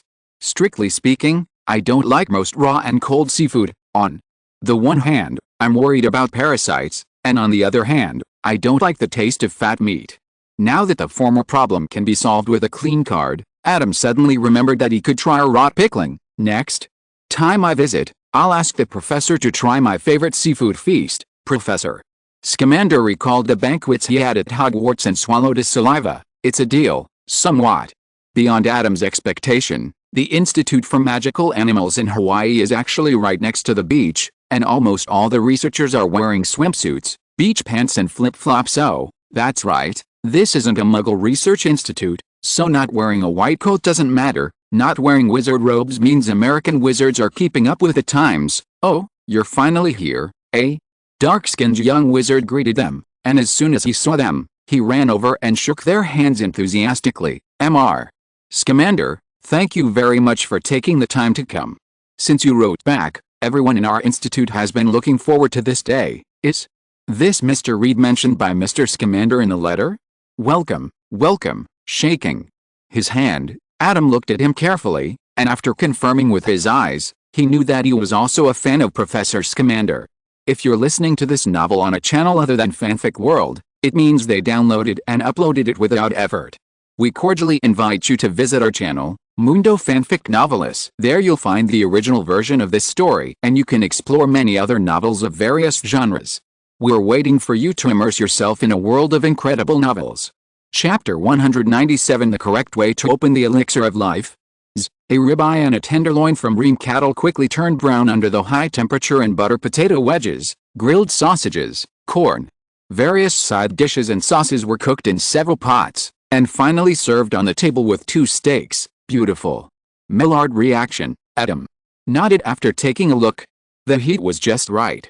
Although the American food magic was rigid and one spell could only make one dish, it was indeed effective. Next time, try the cheese beef burger spell. Putting down the notes and resealing Obscurus, Adam began to eat his lunch. Adam learned about the psychedelic magic in the siren's voice after seeing the siren, so Professor Scamander and those researchers were around the siren these days. While Adam spent all his time on Obscurus, Adam was very interested in Obscurus's research at first, but as he studied Obscurus, Adam found some amazing things in the end. Momoran had become the material for other research, and Adam had long forgotten the research he wanted to do at first. According to Adam's research, this world is composed of at least 3 dimensions, not the 3-dimensional dimension of the axis, but the material, the mind, and the spiritual. In this worldview, humans are one-dimensional creatures, and the material dimension is the basis of human existence. Human consciousness and soul are naturally derived products after the nerves become complex to a certain extent, and can only perceive the mental and spiritual dimensions to a very small extent. Just like in the dimension theory of the axis, people can feel the fourth dimension of time, but people themselves are only three-dimensional creatures because the basis of existence is only material. People will die if they are killed, and people without bodies cannot continue to live on this basis. Some humans have obtained the blood of magical animals under unpredictable means, strengthened their power in the mental and spiritual dimensions, and have the ability to learn and use magic. But they still cannot change the fact that the foundation is the material dimension. Perhaps there are various ways such as flashback spells to reproduce spirits and become ghosts, which seem to allow people to reappear in the world, but people in these ways are still not considered alive only by building a new foundation of existence, or anchor point, in other dimensions, such as by making Horcruxes. Can one remain alive after being killed in the material dimension, and even be resurrected in the material dimension through some methods? After the basic theory was constructed, Adam began to re-examine those magical animals that were somewhat strange in life and death. Non-existence is most likely a two-dimensional creature of mind and spirit. The magic of wizards can only harm the material and spiritual dimensions, but cannot erase their anchor points in the spiritual dimension. Therefore, they can reappear in the world again and again under the nourishment of the spiritual dimension, such as dementors through negative emotions. Why is it said that non-existence has no death? Because they have never lived? From the perspective of humans, material dimension, they have indeed never lived. The fact that muggles cannot see dementors also proves Adam's theory. Dementors do not exist in the material dimension, and muggles with extremely poor perception of the mental and spiritual dimensions naturally cannot see them unless they are about to be killed by dementors, and the starting point of this research is silent. Adam can confirm through research that it is a one-dimensional creature in the spiritual dimension. Yes, Obscurus is a living creature, and it is not Obscurus that is produced in the body of Obscurus, but some kind of spirituality of those extremely repressed children attracts Obscurus, which makes them become Obscurus. In the process of absorbing spirituality, Obscurus will briefly appear in the spiritual dimension, and it is during this period that Obscurus can be observed by wizards. When Obscurus does not absorb spirituality and loses the medium of positioning, obscure, wizards cannot find Obscurus hiding in the spiritual dimension. At the same time, Adam also noticed the phoenix. Through studying Fox's tail feathers and tears in his hand, Adam determined that Fox was a three-dimensional creature. Any single damage in the three dimensions of matter, mind, and spirit cannot really take the life of the phoenix, which creates the eternal cycle of the phoenix and the flame. This is the true way to immortality. Adam took out a magic stone, and the big ball of magic power in the past was different from the current perspective. The improved magic perspective can see more than before, and the three dimensions of matter, mind, and spirit overlap on the magic stone to form a singularity. The energy of the three dimensions rises and falls like the tides. It is precisely with the help of the collision of the different tides of the three dimensions at the singularity that the Philosopher's Stone can continuously produce the magic power that can be called inexhaustible, the singularity where three dimensions coexist. Adam looked at the Philosopher's Stone in his hand and sighed. With the help of the Philosopher's Stone, we can establish an anchor point that coexists in three dimensions. Is this the correct way to use the Philosopher's Stone to refine the elixir of life? Unlike the false elixir of life that can't achieve immortality and can only achieve half of immortality, it can be said that it can only live long. At that time, Adam will be a living Philosopher's Stone. As long as he is not killed in the three dimensions at the same time, Adam's body will not decay, his mind will not be withered, and his soul will not be worn out. He can even use the different energy fluctuations between the three dimensions to obtain endless magic power. In other words, Adam can live until he doesn't want to live anymore. A trace of heat flashed in his eyes, and Adam had the urge to find a place to bury his head in studying the elixir of life, but he knew it was just an impulse and was quickly suppressed by him. The elixir of life cannot be developed so quickly. In this process, more accumulation will only speed up his research, not slow down his pace. Besides, Adam does not think that with his ability, when he already has a clue, the elixir of life is something that he needs to abandon everything else to research. There are too many fleeting beauties in this world. If you can't even grasp these, how can you grasp eternity? Putting away the Philosopher's Stone, Adam clasped his hands together and began to mutter in his heart, Mr. Kuro Rito, please forgive me for having some opinions about you before. After all, as the heirs of the Clow Cards, Sakura, a primary school student, can be a model worker with the wind cards at the beginning, And although he can now maintain a high-power wind card for a long time, he is still not as good as Sakura. Adam admitted that he was very jealous of Sakura's talent for quite a while, especially when the magic power was easily exhausted at the beginning. Although he knew it was unreasonable, Adam did think that if Kurohito had foreseen that he would get the Clow Cards, why didn't he just open a bigger one for himself? Slowly, he realized Kurohito's good intentions. He and Sakura are different people, and naturally they walk different paths. Just like the love card, Sakura's love card is a pure love, while his is a kaleidoscope. He is destined not to have a pure heart like Sakura, so Sakura's invincible spell will not work even if he recites it 10,000 times. Although he does not have a huge innate magic power, he has come from a weak position, studied and learned step by step, and mastered immortality and power by himself, which is a more suitable path for Adam. Chapter 198, Headmaster. Getting on the Hogwarts Express again, Adam looked at the memo in his hand and muttered, "The Obscurus can be checked. It's best to study the mischievous elves, dementors and boggarts. Besides, it's best to see Fox's Nirvana with your own eyes." "What are you talking about, Eugene?" Put away his luggage and sat down next to Adam. He seemed to be at least 10 centimeters taller during this holiday. Adam found that he could only look straight at Eugene's collarbone, and couldn't help but fall into deep thought. Was his development too lagging behind his peers? Maybe. It's a new menu? I don't know, but Cologne wrote before and said that Adam's restaurant has been renovated.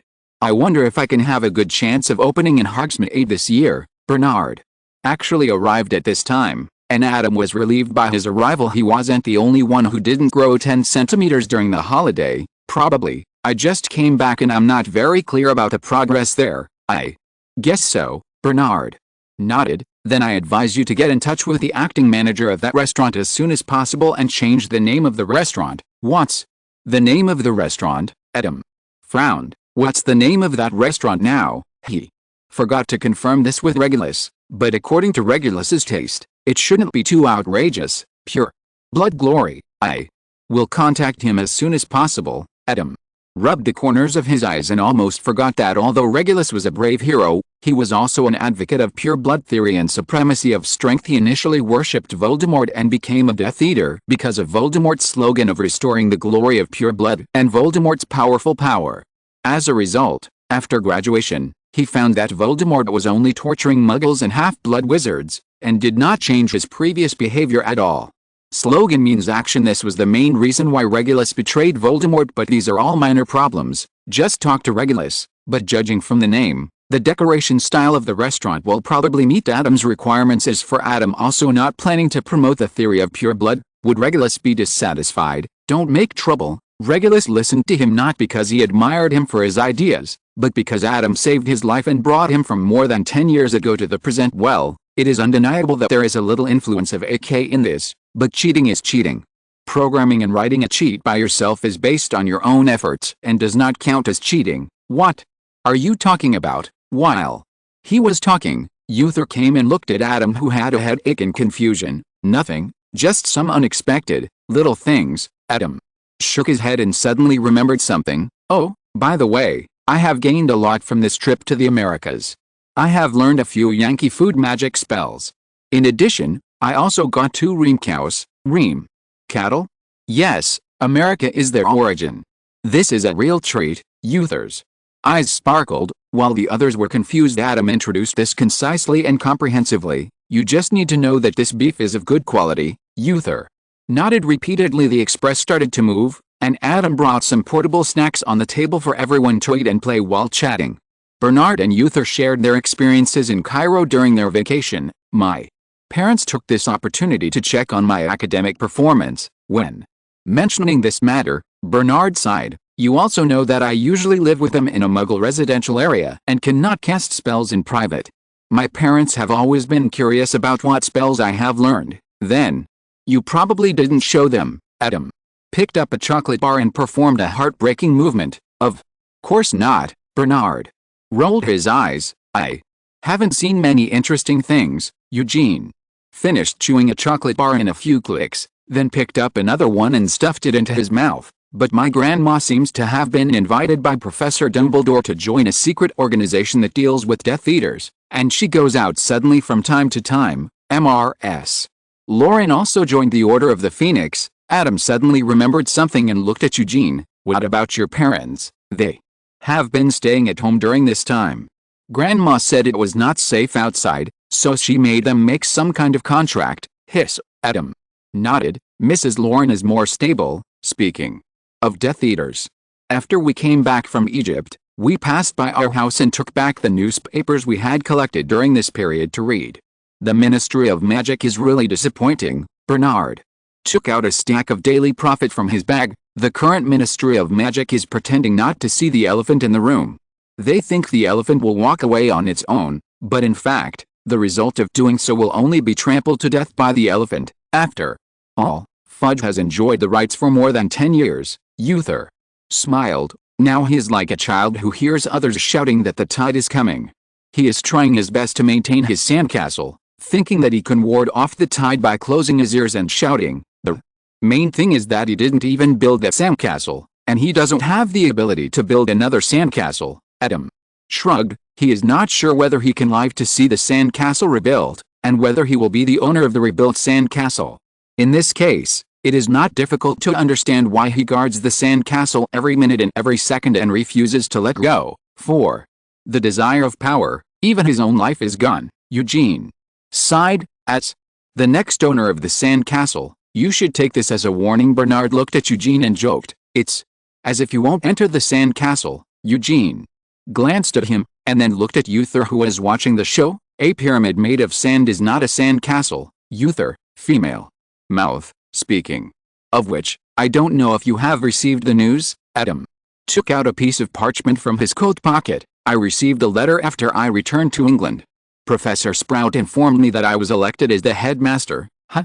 We don't know about this. Everyone looked at each other for a while and shook their heads. But it's not surprising that you were elected as the prefect. Adam, oh, prefect, my prefect. Bernard still pretended to recite in a recitation tone. Well, I thought I could find out who my colleague is from you. Before Adam put away the parchment, the door was pushed open, revealing Hannah's sweaty face. Oh, Adam, you are here. Come quickly. The prefect is going to have a meeting. Okay, I know who my colleague is. Excuse me for a moment. Adam put away the parchment, went out and smiled apologetically at Hannah. Sorry, Hannah, this parchment of mine doesn't say anything except notifying me that I will be the prefect. I know. Professor Sprout told me that the owl hasn't returned for more than 10 days.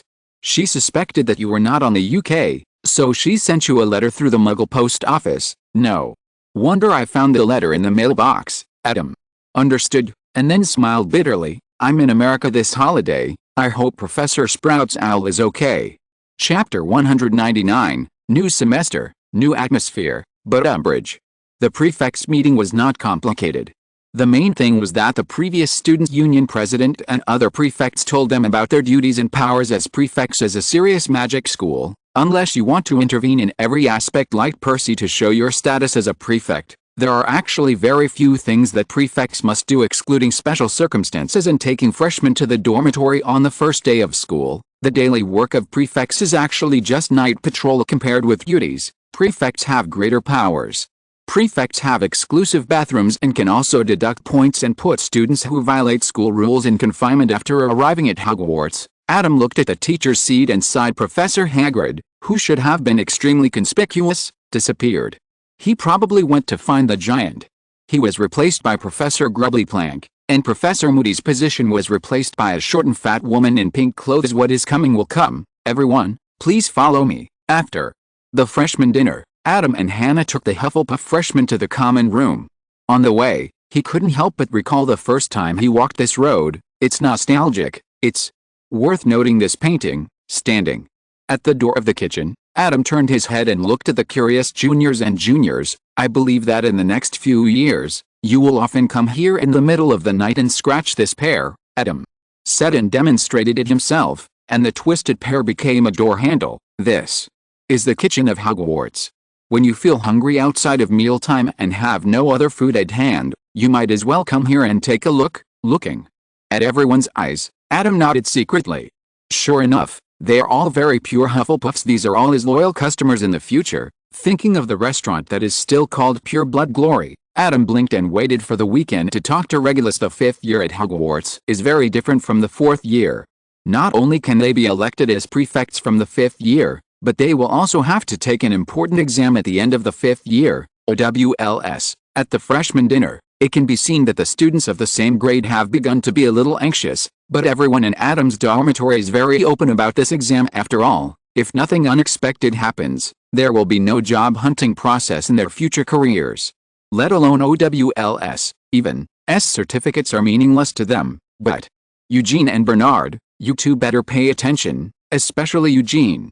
The future Minister of Magic can't be a guy who hasn't even passed OWLS, Adam reminded. By the way, how have you thought about it, about the Department for the Regulation and Control of Magical Creatures? I think it's okay, but my parents always think I'm joking, was also helpless.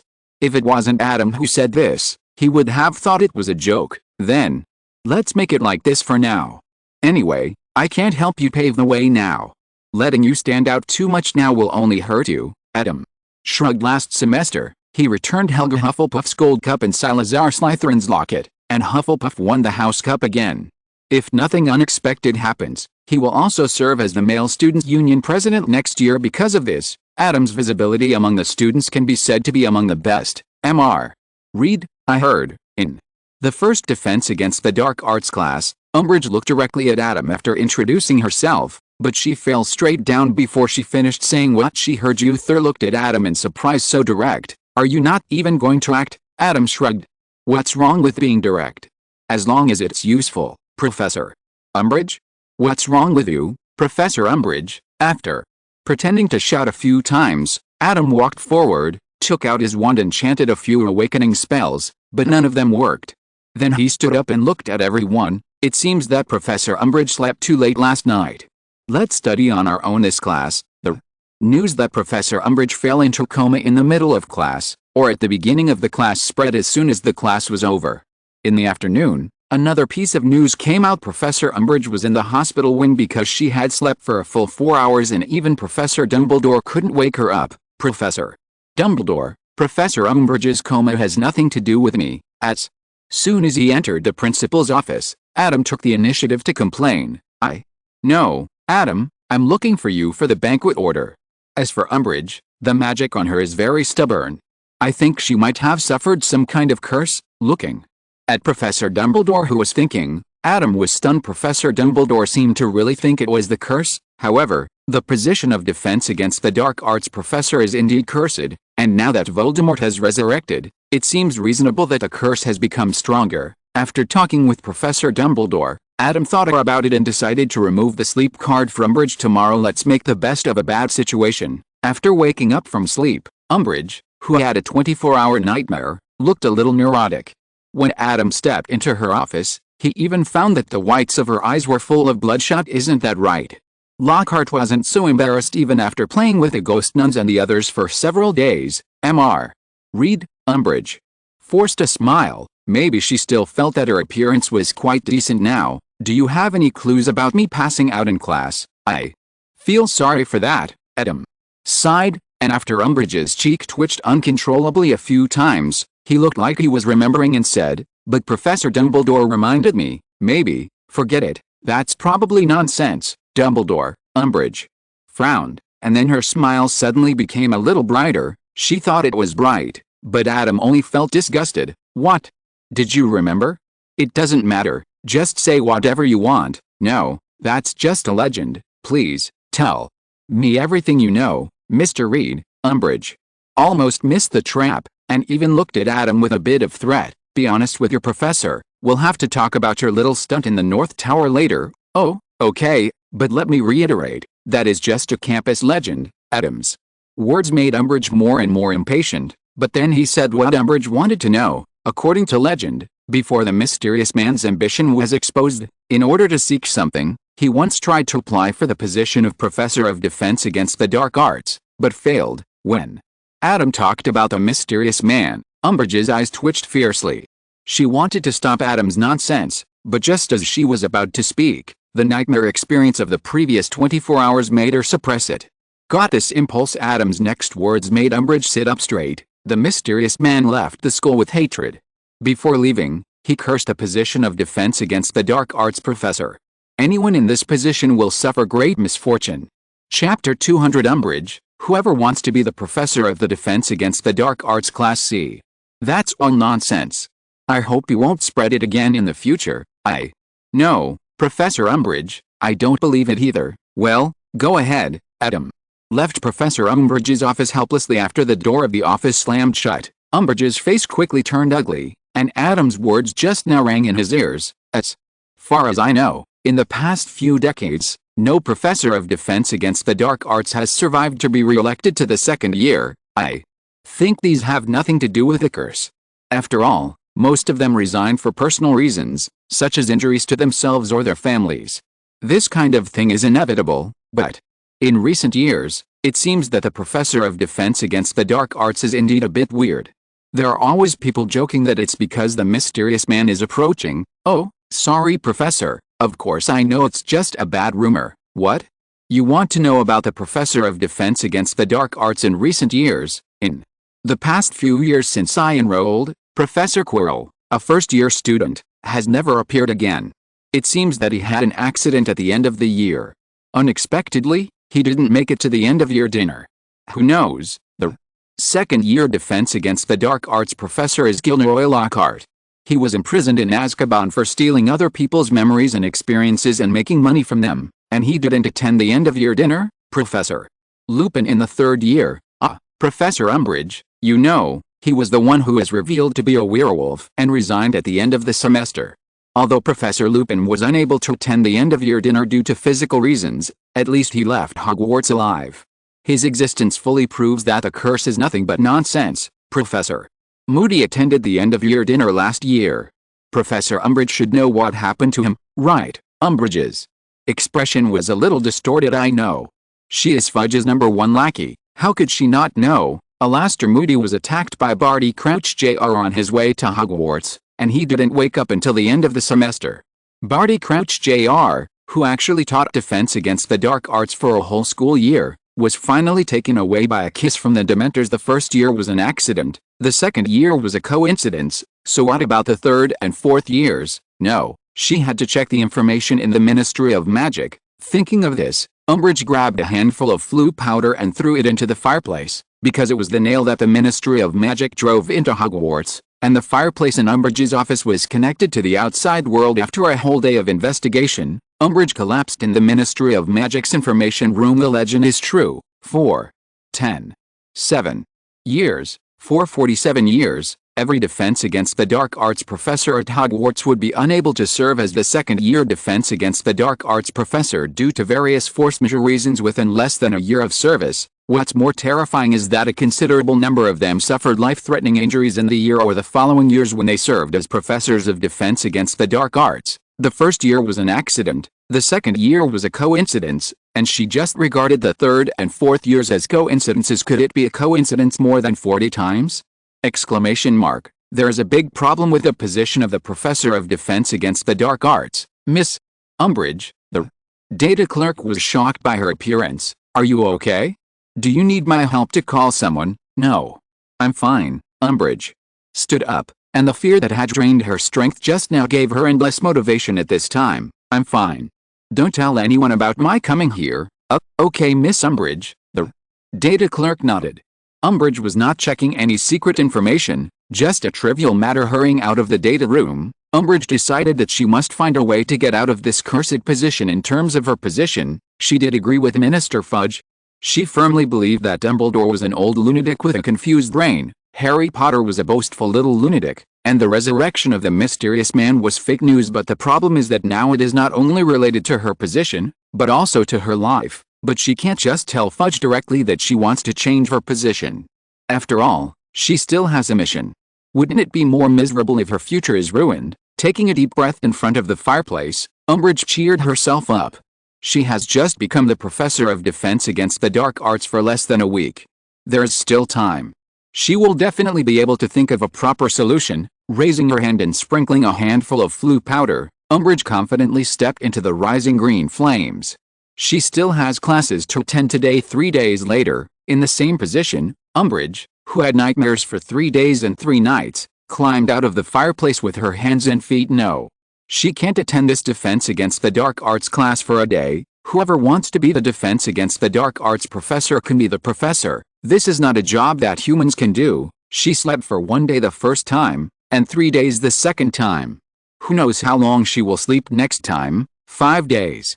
Longer? Or even, can't get up after sleeping? Exclamation mark. The legends are all true. The curse must be more effective after the resurrection of the you-know-who. How could she be the opponent of the you-know-who? Umbridge straightened her messy hair and planned to go directly to the Minister of Magic, Fudge of course. She couldn't tell Fudge about Voldemort's curse. That wasn't what Fudge wanted to hear. She had to think of a better reason. Dumbledore. This must be a curse that Dumbledore cast to prevent the Ministry of Magic from influencing Hogwarts through her. Yes, that's right. It's true that she was in a coma at Hogwarts. Not only could she get rid of the curse of the defense against the dark arts class, but she might also get more help from Fudge. Rushing into the bathroom, Umbridge quickly adjusted herself in front of the mirror and prepared her speech. She ran to the minister's office with a pitiful look. You look in a good mood. In the already decorated restaurant, Regulus took a sip from the goblet. With his eyes lit up, Regulus looked at Adam curiously. What kind of wine is this? I've never drunk so much. Regulus savored it, but couldn't find a good word to describe it. It was so amazing when it first entered my mouth, but now when I think back on it, I only remember a faint sweetness that was hard to capture, almost like an illusion. It's called Dream. Adam smiled slightly and looked at the cup of ordinary-looking yellow liquid. Dream. The wine is as its name suggests. If it weren't for the faint aroma of wine, I would have thought it was some kind of magical potion. Regulus couldn't help but take another sip, closing his eyes and immersing himself in the indescribable beauty. It seems that dream tastes really good. Adam narrowed his eyes. He was able to combine the dream card and the Gan card to create this wonderful wine, thanks to Professor Umbridge's sacrifice for his research on the dream card in the past 3 days. End of this chapter. Thank you very much for reaching the end. Don't forget to like. Looking for more exclusive content and immediate access? Subscribe to our Patreon. Remember, every like, subscription, or donation encourages us to continue. Thanks to everyone. See you in the next video.